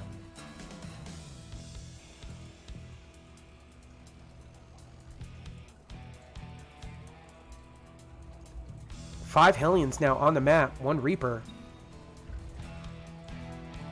And Hunter hasn't really shown us his hand yet. He's only gotten Zerglings and Zergling speed. No Roaches yet out of Hunter. Makes me feel like Hunter's going to go Mutalisk. Mutalisk would be a pretty good counter here to these Cloaked Banshees. Considering Banshees cannot shoot air to air. Hellions do get caught up here in these Queens, and he does lose 1 Hellion there. And here come the Banshees. Let's see what they can get done. There is a Spore there, so nice play there from Hunter getting the Spores up in time. He may lose a drone or 2, but he shouldn't get to lose too many drones. Hellions do get wrapped around here, and he loses all of them. So nice play there from Hunter. Meanwhile, 2 Banshees are going to fly into the main and try to get some damage done here.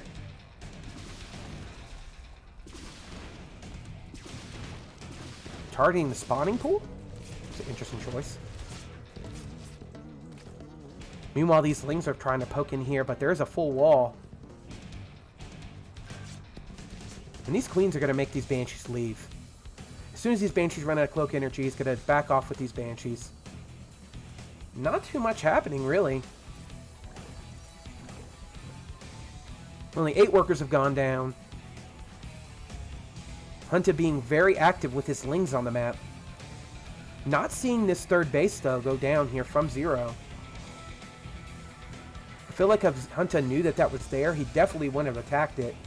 Considering it was pretty much defenseless there for about 15 seconds. Zero is going to pick up his units here and move out here with a drop. This Ling, I think, is going to see it. Yeah, I'm pretty sure that Ling saw it. The Ling saw it, but did Hunter see it? I'm not seeing any type of... Well, Zero's just going to decide to drop here and attack this Overlord. Apparently, Banshees caused psychic damage. Fecal. That's so true. Those Banshees came in there, and I feel like Hunter kind of just went on tilt. Baneling speed here, coming down for Hunter. Hunter just sticking on Zerglings, and it looks like he's going to go Ling Bane. So it's only a matter of time before we see the Muta in that combination. Dropships are going across the map. Nice pickup from Zero, prevents those Lings from getting on top of his bio. And in comes the drop here from Zero.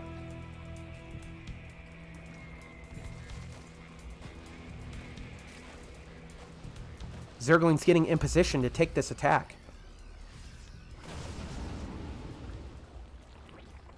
Zero just picks up and moves back. He's going to try to hit the 3rd over here, but there are Banelings and Lings in position.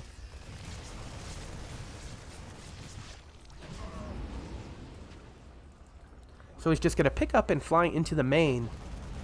Only a couple seconds left and that spore would have been complete. Down it goes. And there's a very large force of Marines that are about to put pressure here on Hunta's main. They are target firing. And the lair goes down. Wow, nice play there from Zero. And he even gets out with his units. Now it looks like he's setting up here to hit the fourth at the same time. Sorry, the third. But there are so many Lings here. 100 Lings and 6 Banelings out of Hunta. Very interesting play here from Hunta. Both players are actually playing very interesting, considering Zero opened with Cloaked Banshees against Zerg. Lings are going to get on top of these Marines. Zero picks up and flies to the corner of the map. So hopefully these dropships aren't stuck here. Hopefully he can get them and fly them into the main of Hunta. Hunta's in a bad spot though. He lost his lair, and at the moment he's only building Lings and Banes. And Zero, well, he's getting drilling claws for his mines. I'm pretty sure that's what that is. Yep. And mines are gonna put a lot of pressure onto Hunta here, considering he is completely all Ling at this point. And Zero is moving out on the map with his force. While at the same time, it looks like he may be setting up for a drop over here on the bottom right. Lots of creep terminals going down.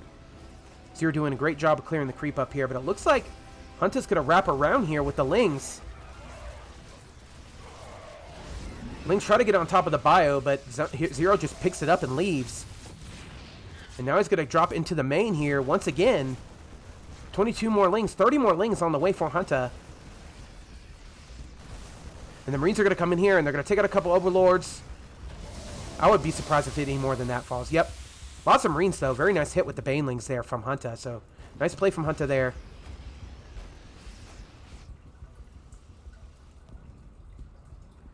The stream of red is just insane. So many Lings on the map right now for Hunta as he comes around the corner here.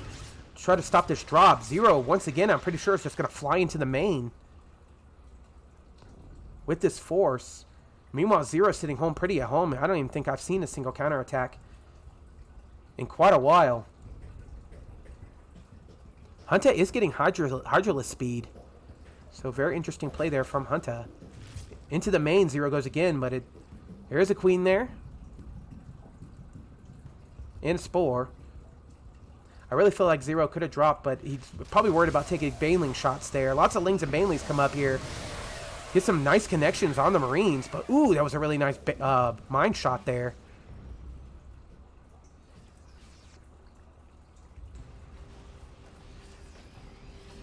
And once again, it looks like Zero is dropping the main of Hunta. Kind of forcing all of this back. All these Zerglings and all these Banelings are coming back into the main here to deal with this drop. Meanwhile, Zero's moving out onto the map. He's got a massive Terran force here. Marines and Marauders with mines to back it up. And he's wanting to put some pressure here onto Hunta. Onto Hunta's third. Will Hunta be able to stop this? He does have a lot of Ling and Bane, but those mines have been doing so... Oh my god, great shot there. A lot goes down for both players. But Zero is still ahead significantly in army supply. 106 army supply to 62. Hunta does got a few Hydralisks out. Try to deal with these medevac drops, but it's not enough yet. Right now, Zero's also hitting over here with this small little drop of Marines. Zero being very active on the map right now, while he's simultaneously taking up a 5th and preparing for his 6th base. Need some water. So lots of Zerglings and Banelings here for Hunta. No Mutalisks yet, but we do see some Vipers on the way. So, but I think it may be a little bit too late here as Zero comes in here and takes out the 4th of Hunta. 10 more drones going down. 58 Lings, 56 Lings, now down to 30. Wow. There must have been a massive mine hit over here. Only 3 Hydralisks on the field. 33 Banelings down for Hunter. Let's check out our upgrades. We got +3 Terran weapons and +2 armor against +2 Zerg melee and +2 carapace.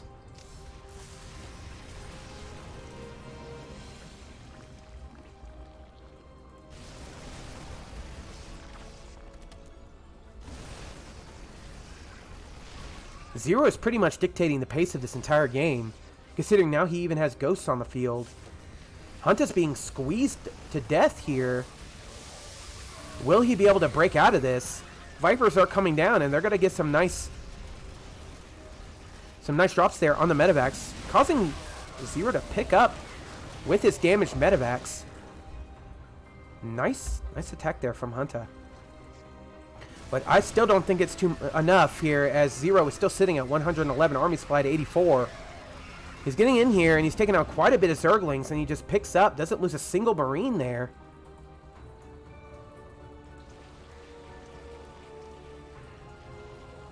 And now we're getting Cloaking Field for the Ghosts.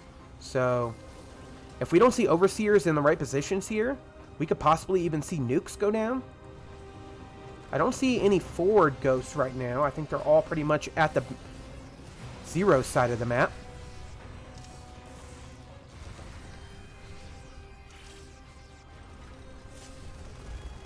And Zero's setting up here for a nice attack. He's going to move out here and try to take the... pretty much one of the only last mining bases here for Hunter. Hunter on his last legs here in this game. EMP on the way for Zero.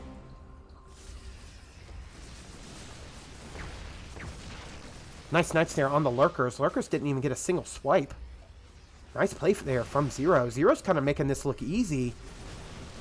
He's hitting simultaneously here at the natural. He's probably going to try to get that Lurker den if possible. Meanwhile, lots of Zlings and Banes hit these Marines and Marauders. And it's starting to even up a little bit as far as army goes, considering it's almost 80 supply. Well, now Zero jumped up to 111 supply, so Zero is not a little, he is way ahead right now when it comes to army supply and economy right now. Even though he only has 6 or 7 more SCVs, he's got mules, and he's got more bases. Hunter needs to have something happen right now, so he's moving out. He's trying to put some pressure here onto Zero. He does take out a couple tanks there, but was that enough? I don't think so. He's pretty much losing everything he has. This beating pretty much everything right here. More mines on the way, and EMP almost finished here for Zero. And in comes Zero again, try to get into the natural and do more damage. This time, he doesn't have an upgrade to cancel, considering that upgrade's about to finish. He does a little bit of damage, and then he flies off. Just enough to get him just a tiny bit more ahead. He's already far ahead in this game. I mean, I can't imagine Zero being any more ahead than he already is, considering he is expanding over here to the right side of the map, which would normally be a very aggressive expansion against a Zerg player. Lots of Lings here, only a couple Lurkers.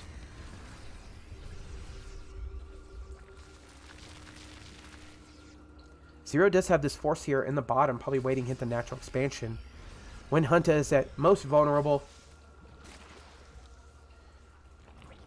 61 drones to 66 SCVs. And these Lings are going to try to wrap around here on the Marauders. Nice pickup, though, from Zero. Picks up and gets out of dodge. So Zero's doing everything right now. As far as upgrades, he's on 3-3. And it looks like Zerg's on 3 melee. 1 carapace. Zero's going to come in here, and I think this game is going to be over pretty shortly. Oh, massive Baneling hit on Zero's army. Zero's still ahead, 107 army supply to 72. Ghosts doing their work in gold. Sniping Lurkers, sniping Banelings. Nice play at a Zero.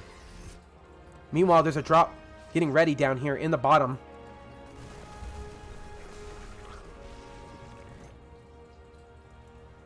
This Ling, though, is preventing this command center from dropping. He's going to try to get some Lings in here, but I don't think he's going to get much done here, considering there are mines and plenty of bio here to defend. GG. Hunter calls it. And Zero wins game number 1.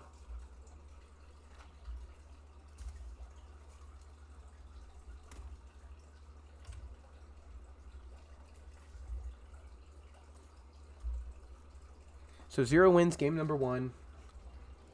Game number 2 will be on Jagannatha.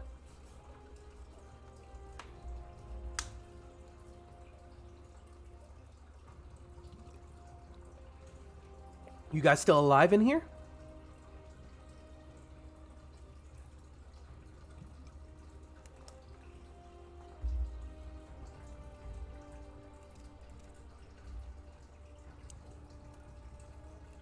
So we're going to hop into it. Game number 2 on Jagannatha between Zero and Hunter.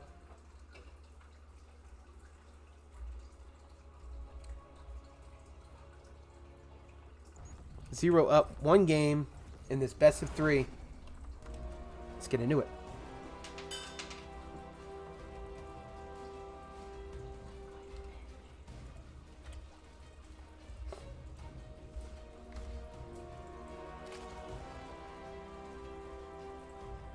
All right.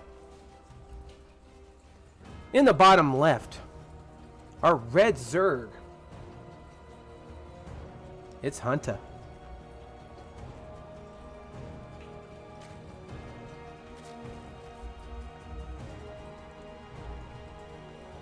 And up here, in the top right, our blue Terran.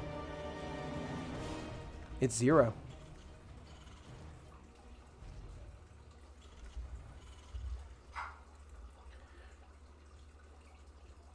So 0 up, 1 in this best of 3. On match point for 0.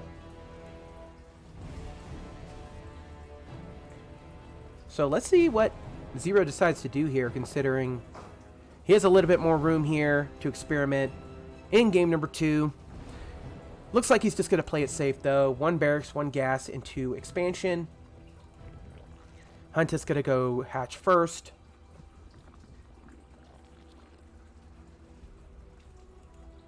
So pretty standard here from both players. Thank you, everybody, for tuning in. If you haven't already, please give me a follow. Check out my YouTube page. Check out my Twitter page. Come say hi. I do a lot of casts like this. I do cast for Alpha X, so I do Alpha X events as well.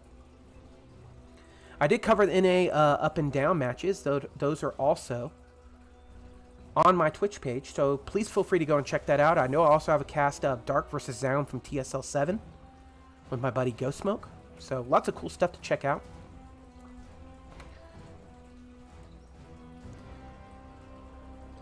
So far, pretty standing here from both players. Overlord's going to get in here and see the timing here on this is natural expansion from Zero. He's also going to see the timing here on the barracks. Reaper is going to come across the map here. Try to put some pressure here on Hunter.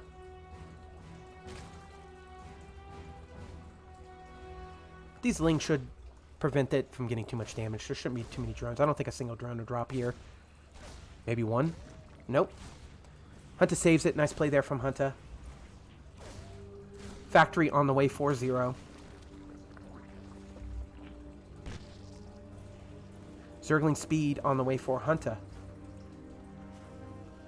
Double gas for 0. So I'm expecting we're going to see mines again. 0 really loves his mine play.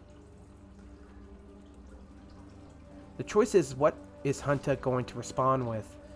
Last game, I felt like he kind of stayed on Ling Bane just a little bit too long. I feel like Mutas would have been amazing in that match. So many multi-prong drops. Mutas would have shut it down. He did get Vipers, but it was a little bit too late. Queen gonna come in here and get out of here, Reaper. Get out my base. Double Hellion coming up here for 0. So very interesting opening at a 0 here. Deciding to build 2 more as well. Will Hunter be prepared for it? His Ling speed is almost complete here. He has 2 queens ready. The Reaper's going to get into the main and see the Shimmer on the spawning pool. Note that Zergling speed is on the way. Hellion's going to get in here and try to roast some drones. 3 drones go down. 4 drones go down. Hunter cleans it up, loses 4 drones. Not too bad at a 0. You definitely want more than 4 for 2 Hellions. So pretty decent defense there out of Hunter. Banshees with Cloak again, 4-0. So very interesting build here out of 0. Deciding to go for Cloak again in game number 2. 4 Hellions are moving out on the map to try to see what they can get done. Considering there are no roaches on the map right now, this is a very good build here out of 0. There is an Overlord sitting here. I wonder if we'll see a Nidus.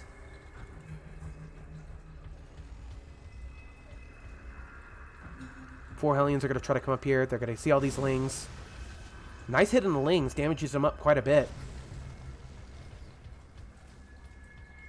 Meanwhile, Zero's just, you know, he's in his zone right now. He's building what he wants. He's building Banshees. He's getting Stim. 2 engineering bays for his upgrades, along with the 3rd command center. Stacked neatly in the wall here to prevent Hunter from jumping in with Bane and Ling. So Zero's definitely playing the game he wants to play at the moment. While Hunter, I think he's kind of on the back foot right now, considering he's down a match. And Hellions just came in and roasted a bunch of drones. Haven't really seen what his tech choice is going to be for dealing with this, considering 2 Banshees are about to fly into the main base and do damage. There is a Spore there, so nice play there from Hunter getting that Spore down. He's not going to get... Is he going to hit the natural instead? Or the 3rd? Nope, he's going into the main. Into the main he goes. Not much energy left on these, though. So he's going to have to get in and do a little bit of damage and get out before Queens jump on top of these. 3 drones do go down. 4 drones. Before his cloaking wears off and he has to get out of there.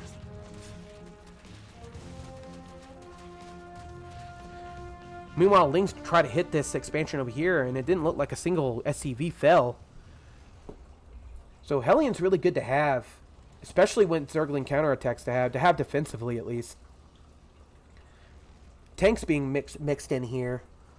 +1 weapons on the way, 4-0, along with combat shields and armor. +1 melee on the way for Hunter, along with Baneling speed and Carapace about to finish. So upgrades, they're about on par with each other at the moment. 65 drones to 56 SCVs.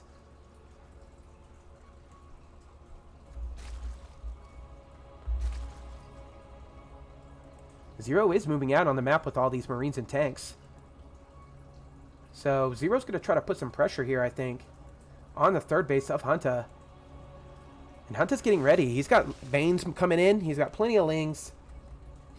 32 Lings. 11 Banelings. Prepared for this attack from Zero. 4 Hellions, some Marines, and 1 tank. 2nd tank being elevated here over... Oh, I actually like that spot. That's a really nice spot. Marines and Hellions are going to come in here. Nice hit there from the tank. Preventing Hunter from getting on top of this force. So nice play there from Zero. I really like that siege tank positioning.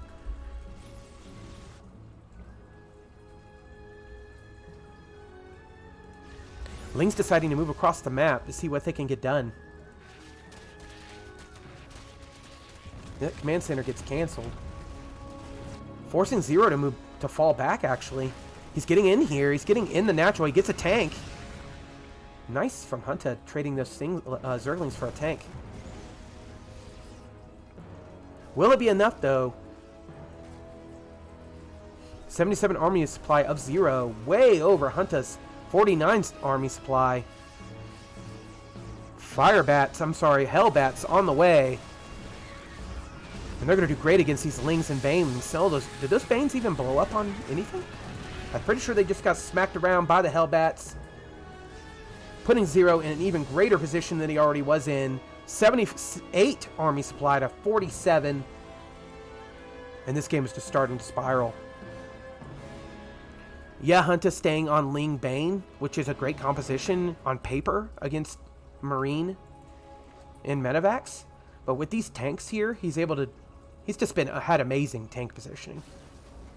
He's put the tanks in great, like, I love this. Put the tank down here, put one on the high ground, the spot.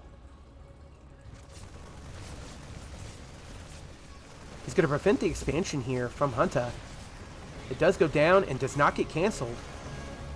Well, over here, a bunch of Marines try to go in here and get damage done, but they get exploded by Banelings, so nice play there from Hunter. Lings do get into the expansion over here from 0, and 22 SCVs go down. So quite a bit of SCVs go down from this counterattack from Hunter. Is now going to put 0 in a position where he almost may need to attack now.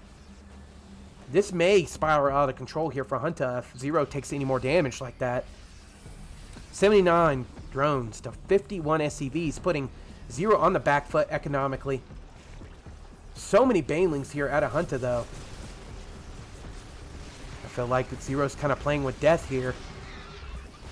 He's really far away from his tanks. He really should move these tanks forward.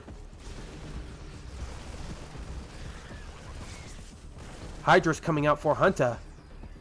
It's pretty much going to cement his defense here. So 0's going to back off for now. And he unsieges his tank, so I'm pretty sure he's going to get out of there. Or he may just decide to put his tanks in an even better spot. What about this? Meanwhile, Lings are getting into the expansion again, getting 12 more SCVs. Small group of bio here on the left. Looks like it's going to hit the 4th of Hunter. But these tanks look like they were a little bit too far forward. They get taken out with ease from Hunter. Of course, with a Cloak Banshee there and no Overseer, it's going to make Hunter pull back. So 0's going to go ahead and take his focus over here. And he takes down this hatchery. So nice play there from 0.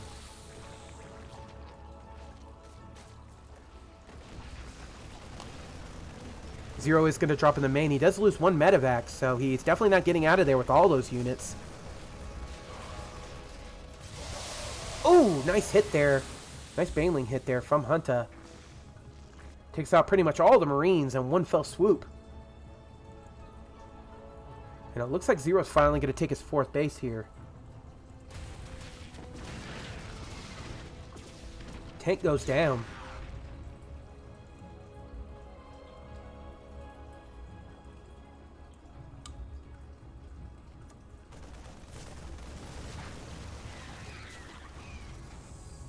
Lings do try to come up here and be a little sneaky, but 0 has his bio there. He was ready pretty much for a counterattack. Hunter's been countering a lot more this game than he has in the previous games. So I feel like 0, I think he's prepared for it now. He's kind of leaving just a couple units at his base. But in comes this giant army here from Hunter, getting on top of 0's army, taking out the tanks, and quite a few of the Marine bio and Marauder force. Lings and Banes getting into the mineral line of 0 over here. And Hunter's all over the place. 18 more SCVs go down for 0, putting him at an astounding 43 SCVs to 76 drones. Putting him in a pretty much unwinnable position as far as the economy goes. I mean, he can always get a miracle engagement, but with this many Banes and this many Hydra, it's not looking good for 0. Lurkers on the way here for Hunter, 8 Lurkers. And it looks like he's getting the Lurker range upgrade as well, so good on Hunter there for getting that upgrade there. The small Bioforce tries to come in here and get something done, but Hunter's quick to react and surrounds it with the Lings, shoos away the medevacs. Easily defended.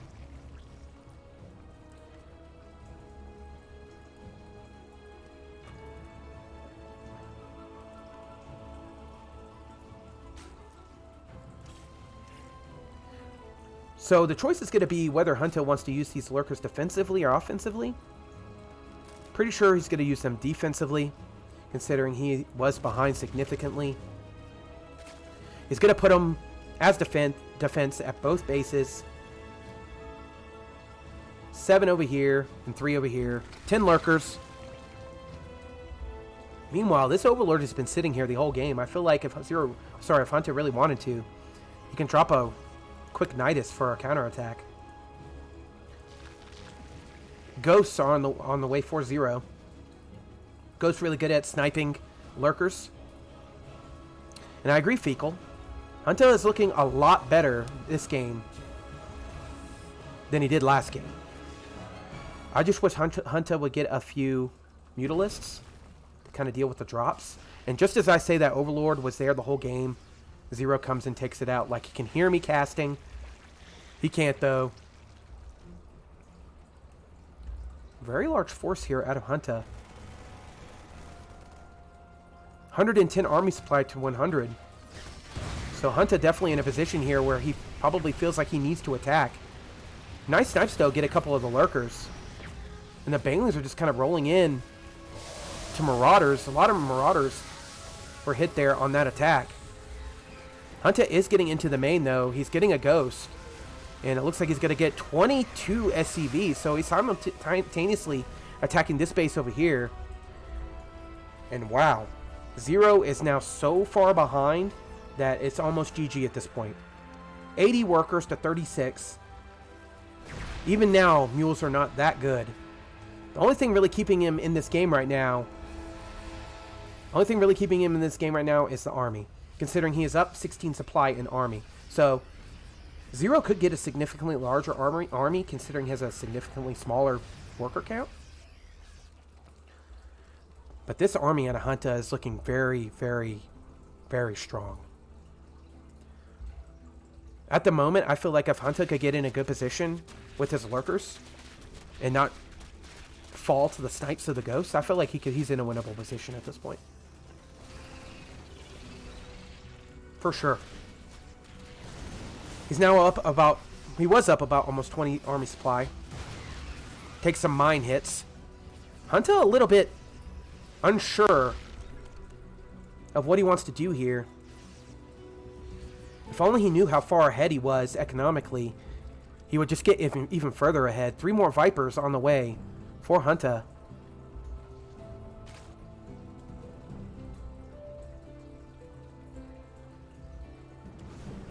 And Hunter's going to come in here with these Lings.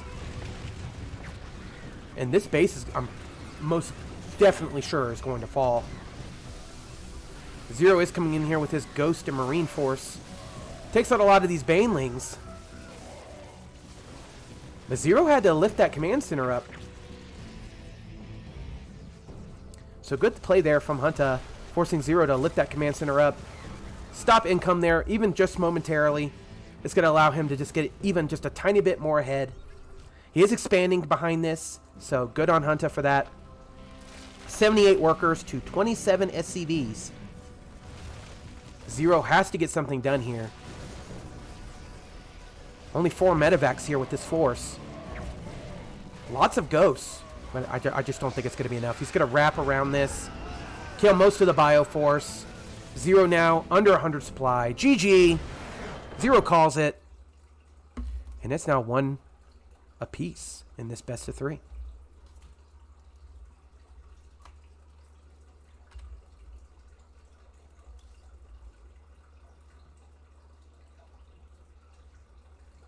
So let's see what the third map choice is going to be here for Hunter versus Zero. Thank you everybody for tuning in.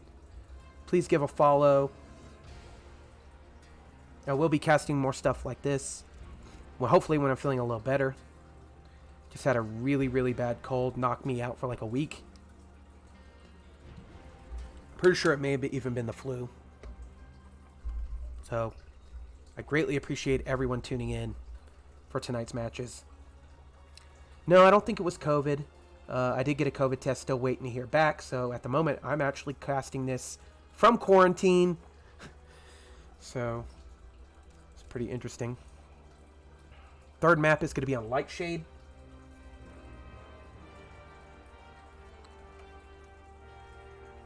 All right. I don't see any reason why to delay anymore. I'm ready. Fecal's ready. Let's do it.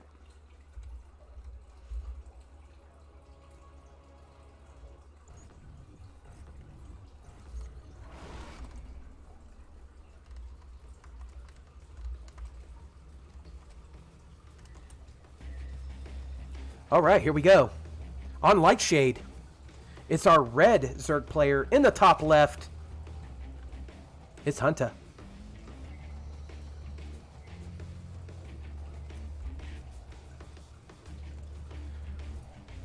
And in the bottom right, our blue Terran friend, it's Zero.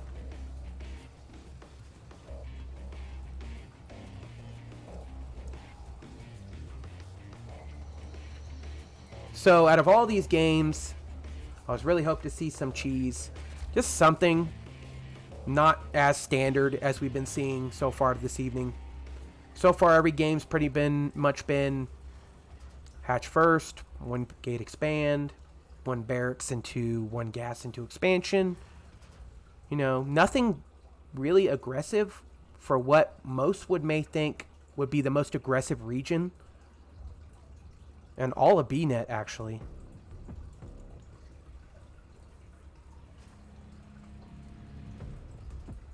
What will Zero decide to do here? Will he decide to go Reaper or will he decide to go Marine? It's going to dictate the pace of this game here for Zero. Meanwhile, Hunt is going hatch first. Reaper on the way for Zero.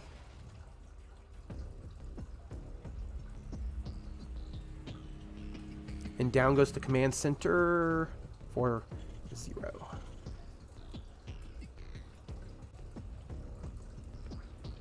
So yeah, while we're waiting for this game to take off here, if you have any predictions or anything you guys want to mention in the chat, anything you want to say about StarCraft at all, I have access to the chat. I have been interacting with the chat all night. Not much is going on here, just a Reaper getting sent across the map.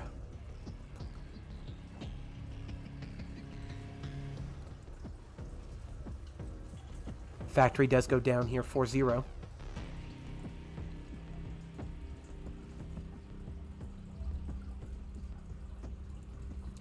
And while they're building up, I'm going to take another swig of water.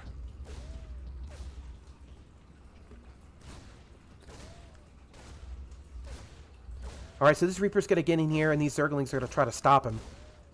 He does get 2 lings, though. Really nice play there from Zero. Pretty much gets 2 lings without barely losing any HP on his Reaper.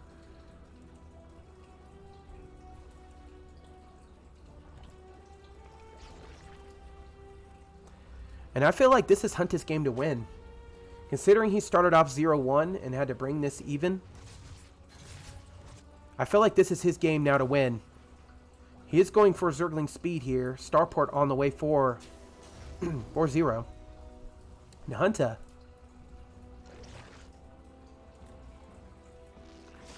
We're going to need to find out what his choice is here, because Zero once again is opening with Hellions. And last time he got quite a bit of drones. 4 drones right out the gate. Wasn't the greatest of exchanges. Could possibly go better for Zero this game. Hunter is setting up a semi-wall block here. Reaper is aware of the 3rd base. Banshees with Cloak once again for Zero.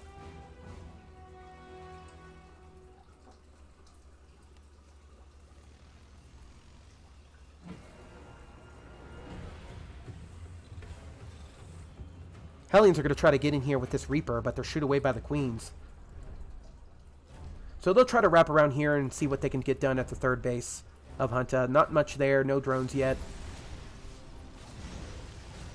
Queens are kind of waddling down to try to get their defense down there.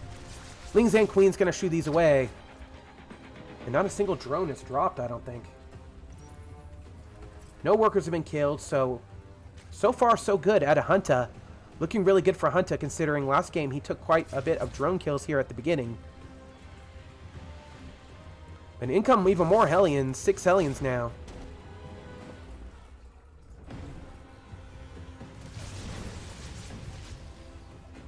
Hunter's doing so good with his Queen positioning. He's not even allowing Zero to even get inside to even get a peek at what's going on. Great play out of Hunter.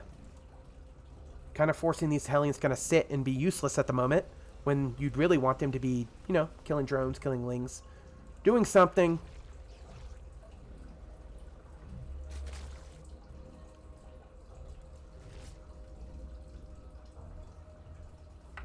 How many queens does he have? He has 6 queens total. So, nice defense here out of Hunter. Zero is going to squeeze in here into the natural. Gets 2 drones for his time. And then gets out of dodge. So nice place there. Nice play there from Zero, getting 2 drones pretty much for free.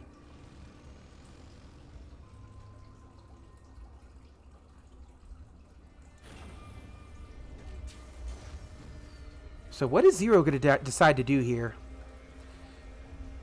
He is getting tanks to help with his Hellion force, so it's going to be a ragtag sort of bio tank with some Hellion support here. So not quite mech, not quite bio. Third does go down here for Zero. And he's going to still try to get these Hellions in here, but look at Hunter. He's moving these queens over to the side. He's got great map vision here with his creep. So he was able to see the Hellions moving down there towards the left and get his queens in position. He's actually forcing the Banshees back from his third base. So great play there from Hunter.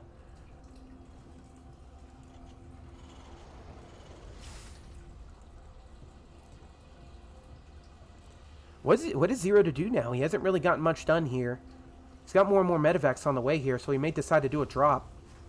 Hellion drops are pretty interesting. There isn't over here a Lord here to spot any type of drop play.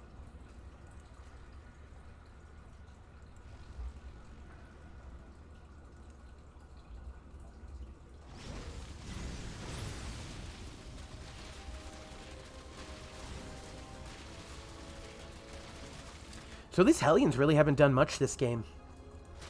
And Hunter's been really great with his queen control and map presence. Excellent creep spread out of Hunter.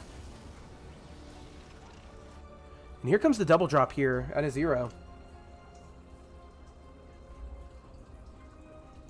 Let's watch it from Zero's point of view here. As he just tries to... Well, he does not decide to drop. He decides to unload his units here. It looks like he's just going to attack the third.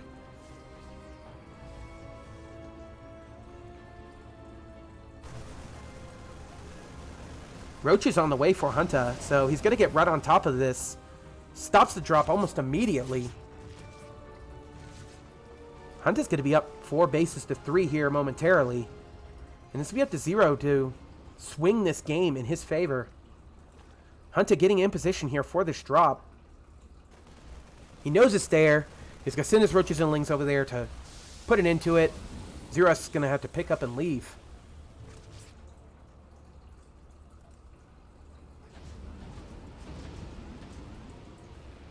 Another 2 medevacs go out, full with units. Meanwhile, Hunter's going to come over here and just defeat the last of these Marines. Cementing his ability to put down a 5th base. I'm pretty sure will be coming down here momentarily for Hunter. Nice force here out of Hunter. He's currently sitting at 133 army supply to 79. So here momentarily, we're going to see a Roach Ravager attack on the third here of Zero. Zero picks up most of his units, so they're not there on the ground to fight. Biles do hit some of the Banshees, weakening them severely. A tank goes down, and Hunter's doing it. Hunter's pushing through with Roaches and Ravagers. Not much here besides just Marine and a couple Banshees here. I would really like Zero to focus on those Overseers, but I feel like if he did, he would completely get mopped up by the Roaches. And then looks like Hunter's going to come up in here and take out all these SCVs at the natural expansion. 12 SCVs go down. Meanwhile, the Queens are walking across the map. More and more Marines go down. 22 SCVs are falling. 13 more Roaches on the way. And just like Fecal said in chat, Zero made a lot of Marauders last game, but this game, there's not a single one to be seen.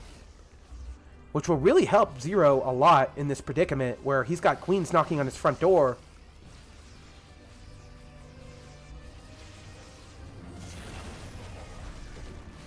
So kind of a weird staggered queen walk Roach Ravager all in here from Hunta. And I'm pretty sure this game is over. Zero doesn't really got anything left. He's falling below 100 supply.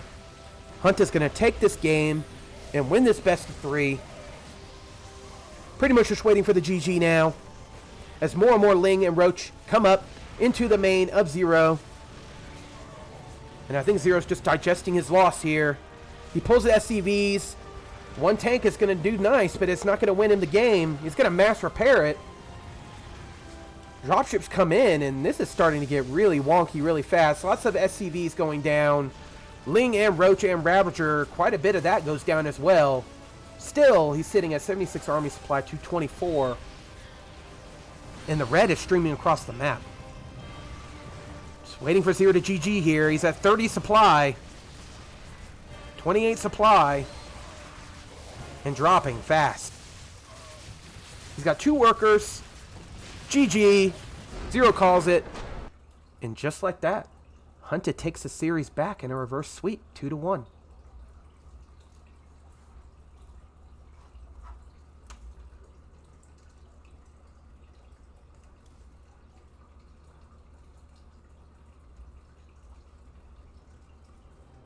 So very interesting attack there out of Hunta. Ends the game. Takes the series. Well played there from Hunta. Alright, it looks like our next series is going to be Maples versus Hunta. And it looks like game 1, let me see here.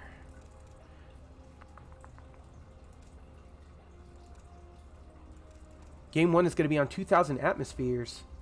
Thanks, Fecal. I appreciate it, man. Have a good day at work tomorrow. I will be, I'm pretty sure I'm back casting Group B tomorrow night. So if you want, tune in.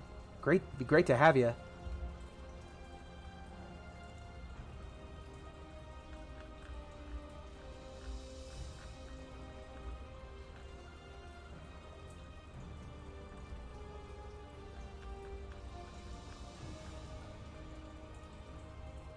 Sorry guys, just checking a couple things.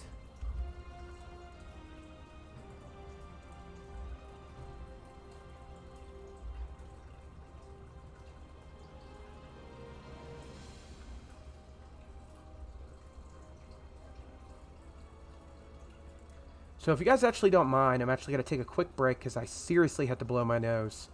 It's getting so bad. I appreciate everyone for tuning in. Let's go ahead and move it over to the group so you guys can see what is upcoming here for NA Apprentice Code S. I'll be right back.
Hey guys. So as we can see here, Group A is almost complete here. Final match of the night is going to be Maples versus Hunter. And that'll conclude Group A here for this evening. Group B does start tomorrow night, so I'll be back here tomorrow same time for Vindicta, Riser, Dolan, and Timorous. So it should be a great day of matches. And of course, Stars Fall Dim. He's going to cover Group C and D. Looks like we got quite a few good people in there. We got Warren, Simper, so Antis. So please feel free to tune in to Group C and D as well. I know I will be. Definitely want to see where these players end up here in the group stage. And we are back. Just want to say thank you to Civ7 for the follow. Sorry I didn't get to you until after the break.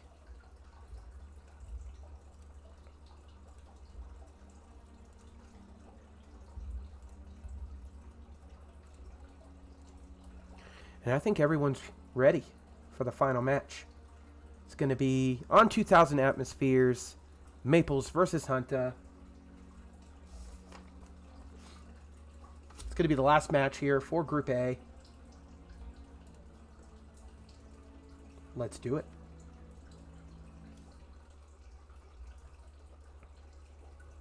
Please, give me your follows. Give me them. Give me your follows. Give them to me. I want them. Let's get into it. Game number 1 on 2,000 Atmospheres, where Maples is sending 2 probes immediately across the map. It's Maples.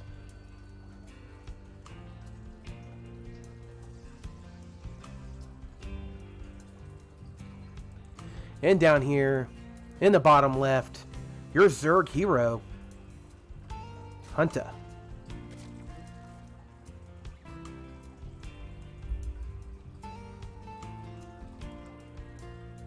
So PvZ here for the final match of the night.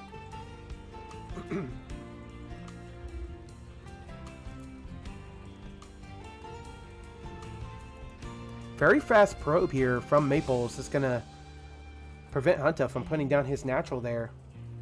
So Hunter's just going to ignore it and put it at his third.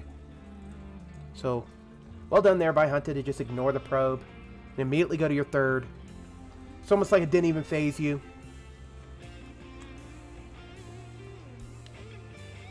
Meanwhile, it looks like Maples is going to go for a 1-gate expand.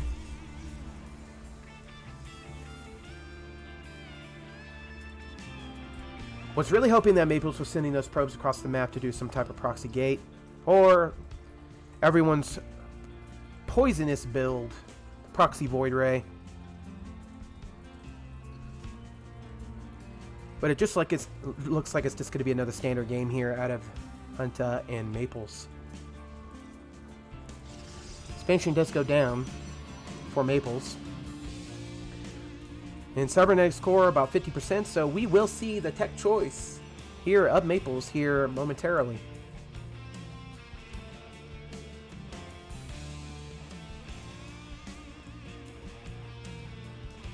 Nothing much going on in this game. If you just tuned in, this is the NA Code S for NA Apprentice. Group A. Final match of the night, Hunter versus Maples. Who are you rooting for? Type in the chat if you're rooting for Maples or you're rooting for Hunter.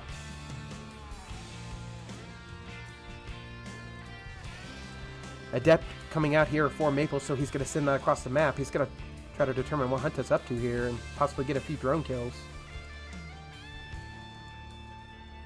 Hunter's going to come down here and verify. His natural is clean. There's no Protoss scum down there. He expands into his natural. And very soon we're going to have a 3-base Zerg against a 2-base Protoss.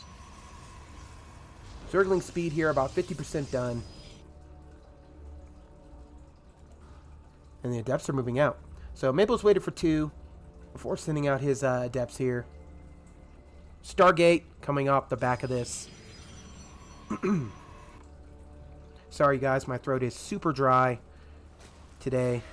2 Adepts are coming in here. They're shading into the main. There is a Queen and a couple Lings here ready, though. The Lings decide to vacate, though. But these Adepts are pretty much already pretty heavily wounded here. Nice pull on the drones by Hunter. I don't even think he lost a single drone there.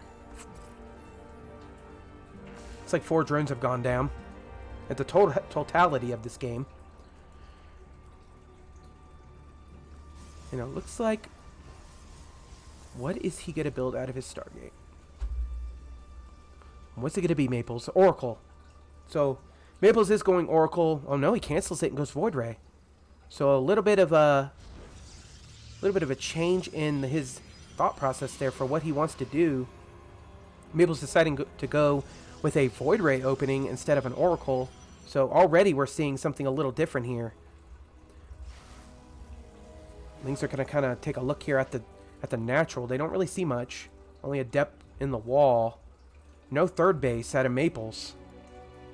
So Hunter, I think, really should be ready here for an attack, I think.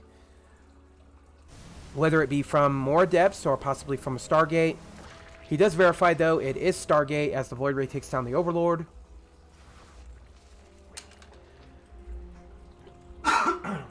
Excuse me.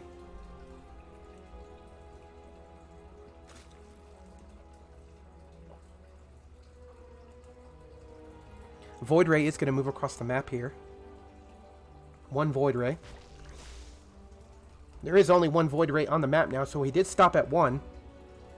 So he's going to use this aggressively. He's not going to go all in with the Void Rays. He's just going to build 1. Take his 3rd. And hope that he could get something done here with this. Considering there's only 1 Queen and a Spore here, I think Hunter will be alright. He may get 1 or 2 drones. Doesn't even get 1. And then backs out of there while simultaneously flying his Oracle into the natural. This, however, kills 3, 4, 5, 6 drones go down. So nice play there from Maples. Gets out of there with his Oracle too. And now he's just going to shade in these 3 Adepts.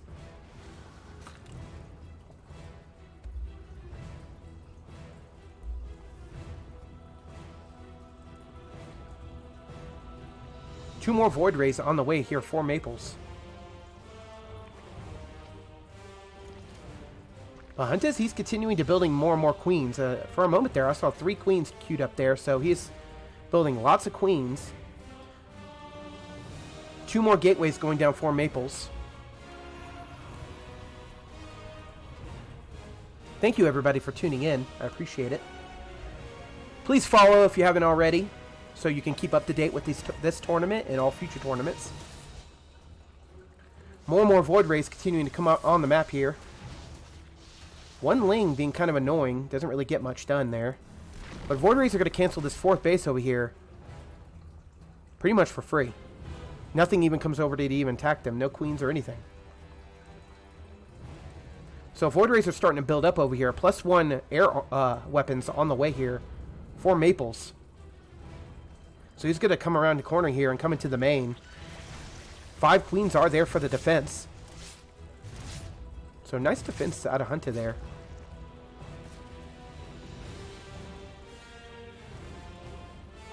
Lots of Roaches here and Lings and Queens here for Hunter.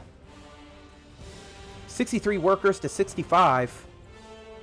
Maple's in a slight lead when it comes to workers.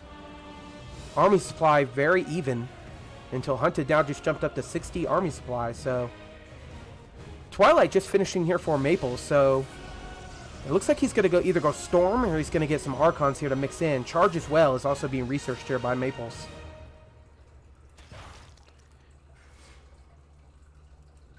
This Ling is going to come in here, set off this stasis trap.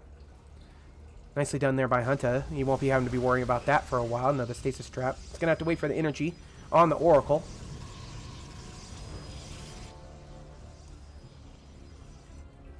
And now comes Hunter onto the map with this Ling Roach Ravager force. And Maples is going around this corner there with his Voids. It looks like he's going to pull the Voids back. I think he's aware of something going on here. Hunter is about to lay waste here to the Maples fourth here. But no, there's actually a Stasis Trap and quite a bit of Zealots here. So, yeah, Maples should be alright.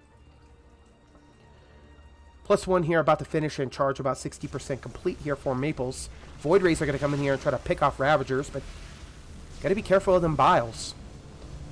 Targets down an Overseer.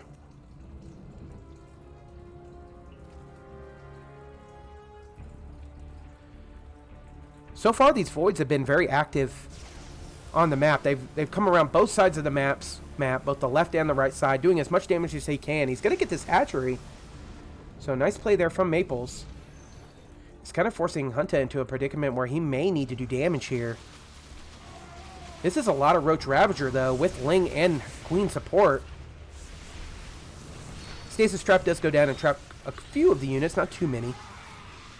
But he should be alright. Hunter has plenty of his army there to reinforce once they get out of the cooldown. But in a way, Hunter's Stasis Trap units are kind of making a wall that he just can't seem to get through yet.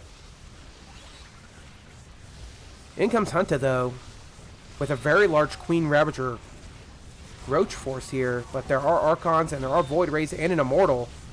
Hunter, pull forward, pull forward. Oh, force fields go down, blocking pretty much everything from getting in there. Excellent force fields from Maples. Plenty of cannons here to defend as well, and I think this actually may be a hold here from Maples.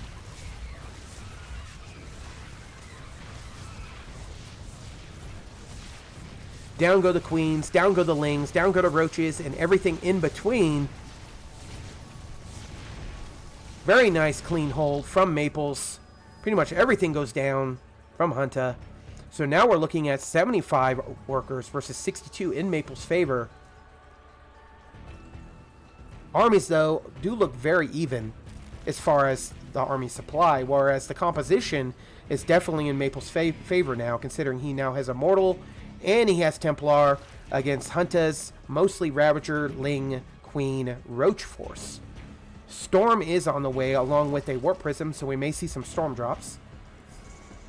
Or at least Storm attacks utilizing the Warp Prism and the Micro available to it. Please follow if you just joined in. I greatly appreciate every single follow I get.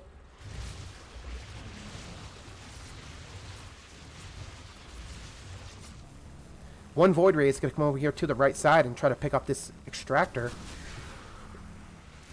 Ooh, loses it to the Ravagers there. So nicely done there from Hunter.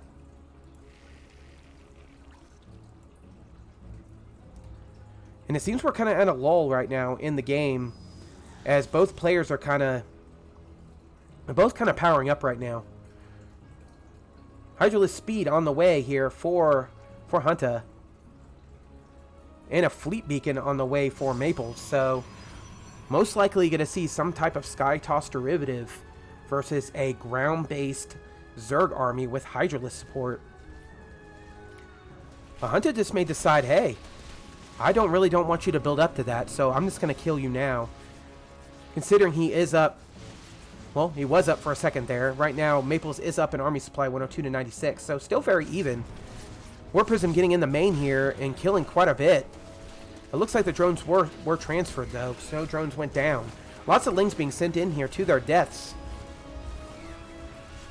And it looks like the Hydra Den is going to go down. Nicely done there by Maples, taking out the Hydra Den, forcing Hunter to almost immediately rebuild his Hydra Den. Zealots are still in here, taking down the Roach Warren as well. So no Roaches, no Hydras for Hunter. He can only build Zerglings and Queens. So it's putting Hunter in a very bad position, because right now Maples is attacking with this quite large force here. Nice storm onto Hunter's army there, preventing him from running and getting on top of Maples. And these Archons are going to town. They're doing their work. Nice storms once again going down on Hunter's army. GG. And Maples wins game number 1.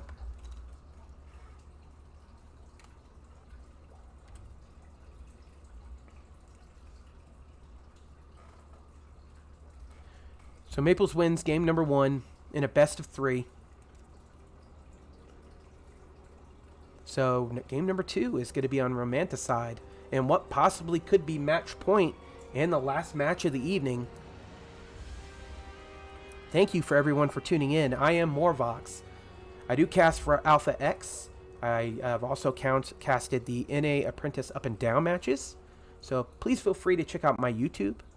And please follow me on Twitter so that you can stay up to date with tournaments and things of the like. I am not a professional caster. I am a community caster. So I do this basically for StarCraft and for you guys. I'm not getting paid to do this. So any follows, anything is greatly appreciated, is deeply appreciated. Romanticide is the second map here. Let's go ahead and jump right into it.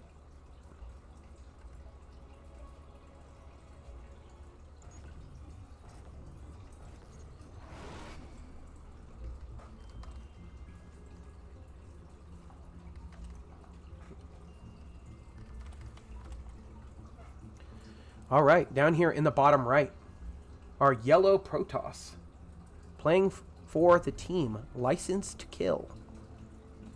It's Maples.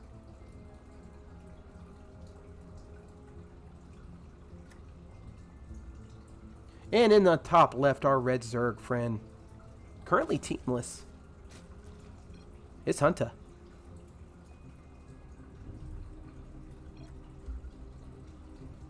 It looks like there's a little bit of banter here. Wondering what Hunter's score was against 0. But it is now up to Hunter now. If he wants to move on. He is down 1 game against Maples in this final match of the series.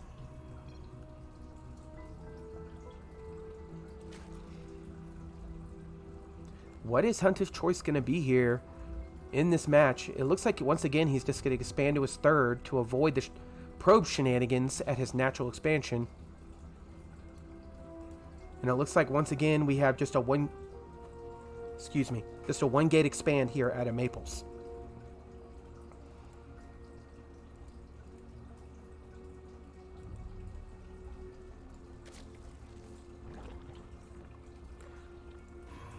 So pretty quiet now.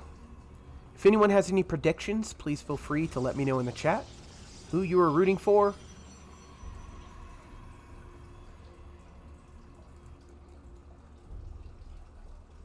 Pretty much just waiting for the Cybercore here to finish up. Find out what Maples is going to open up here with.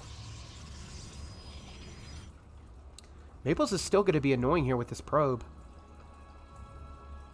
So as of now, Hunt is not going to be able to take his natural expansion for quite a bit. At least until he gets a couple Zerglings on the map to shoo away that probe. No Zergling speed. Yep, just as I say that, he starts Zergling speed. So Zergling speed now on the way for Hunter. And a Chrono boosted Adept on the way here for Maples. So Maples is going to take this Adept. He's going to move across the map. He's going to try to see what he could find out here as far as Hunter's build order. While simultaneously, he's going to try to see if he can get as many drones as possible. As of right now, there are only 4 Lings on the map. So not much in terms of defense here. 4 Lings should be enough to kind of push the Adept back, but I don't think he's going to be able to kill it. More Lings now on the map, though. He should be able to defend now. Maples is going to try to shade into the main here. There is a pylon there, but it's canceled. So here we go. The Lings are going to try to attack this Adept here, but the Adept takes out a Ling pretty much for free. In comes the second Adept. More gateways going down for Maples as 2 shaded Adepts go into the main. He does not cancel them, so now he's going to take out as many drones as he can. Queens are trying to stop this, but drones are going down with perdition here. More and more Lings getting on top of these Adepts. And Hunter is not in a good position here. He's just now getting up to his 3rd base. And right now, the Protoss is ahead on workers. So You can already tell the shape of this game is for Hunter. Hunter needs your energy. Put your arms up. He needs the Spirit Bomb. He needs you guys to give him the Zerg strength to put Maples down and come back into this game. Adept Shade's on the way, so most likely going to see an Adept Shade all in, similar to one of his previous series here. Lots of Lings up over here for Hunter at the third base of Maples. Just kind of waiting to see, wait for a move out or possibly see when the third will get dropped. But as of now, it's looking heavily in favor of Maples. 32 workers to 38 in Maples' favor. Army supply pretty even for both players, but we all know how Shaded Adepts do against Lings. Roaches on the way for Hunter, so they will be ready by the time Maples decides to move his Adepts across the map, but... Ooh, nice cancel there on the third. Prevents the third from going down. Even though there's quite a few Adepts there, he's able to prevent that. So nicely done there from Hunter. But I still feel like Hunter needs to figure out what he's going to do here. He needs to build some drones or he needs to build tons of roaches. That's, just as I say, that 6 roaches are about to pop here. 3 queens, 6 lings, and 6 roaches will be on the map here for Hunter. And the third goes down for Maples. So Maples I don't think he's going to attack anytime soon. He's just going to stay here with his third, or possibly even just attack with his third behind it. And I'll go these Adepts. 11 Adepts here. Is Hunter going to be able to defend this? If not, Maples on match point. This could be it. Cancels the Shade, seeing that the Roaches and Lings and the Queen is there. 2 Stargates going down for Maples. And Maples is in a very comfortable spot here. He has 3 bases. He's Adepts, Glaved Adepts versus Lings, not just regular Adepts. And Hunter only just now recently put down his natural expansion, so very nice position for Maples. He's going to allow him to get his +1 air upgrade here, and he's getting Void Rays as the tech of choice.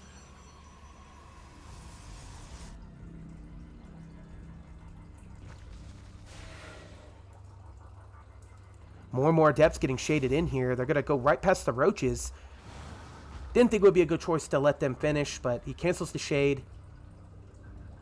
More and more Stargates are going down. 3 Stargates in the main for Maples.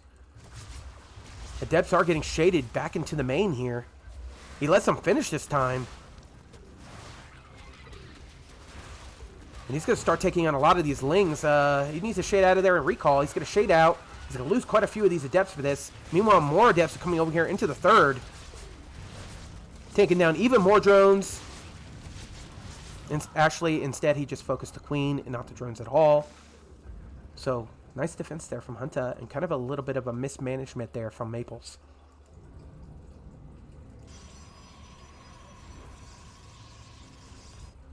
Lots of Lings here moving across the map, though. Hunter has Void Rays, so he's not really too worried about these Lings. As long as he has cannons and a couple units at each base, he should be fine.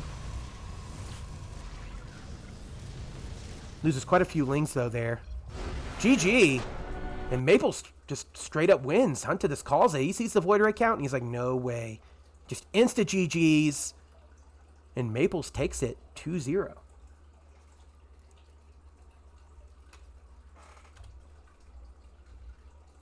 So there you have it. Group A is complete. With that last series, Maples going 2-0 against Hunter. So very impressive game there from Maples. Thank you everybody for tuning in. That does conclude today's Group A. Please give a follow if you guys dig the content or if you guys want to stay up to date with more tournaments or news. My Twitter is there along with my YouTube. I have some nice casts on there. I have TSL7. I have Dark vs. Zound with my buddy Ghost Smoke. So please go check that out. There is the NA Apprentice up and down matches there too. So if you want to see how these players got to where they are in these groups, you can go back and watch that. And also, we have Stars Fall Dim, who's covering Group C and Group D later. And I will be back tomorrow with Group D. So please, if you guys liked it, give me a follow. I will see you guys later, and I greatly appreciate every single one of you for tuning in. Have a great evening.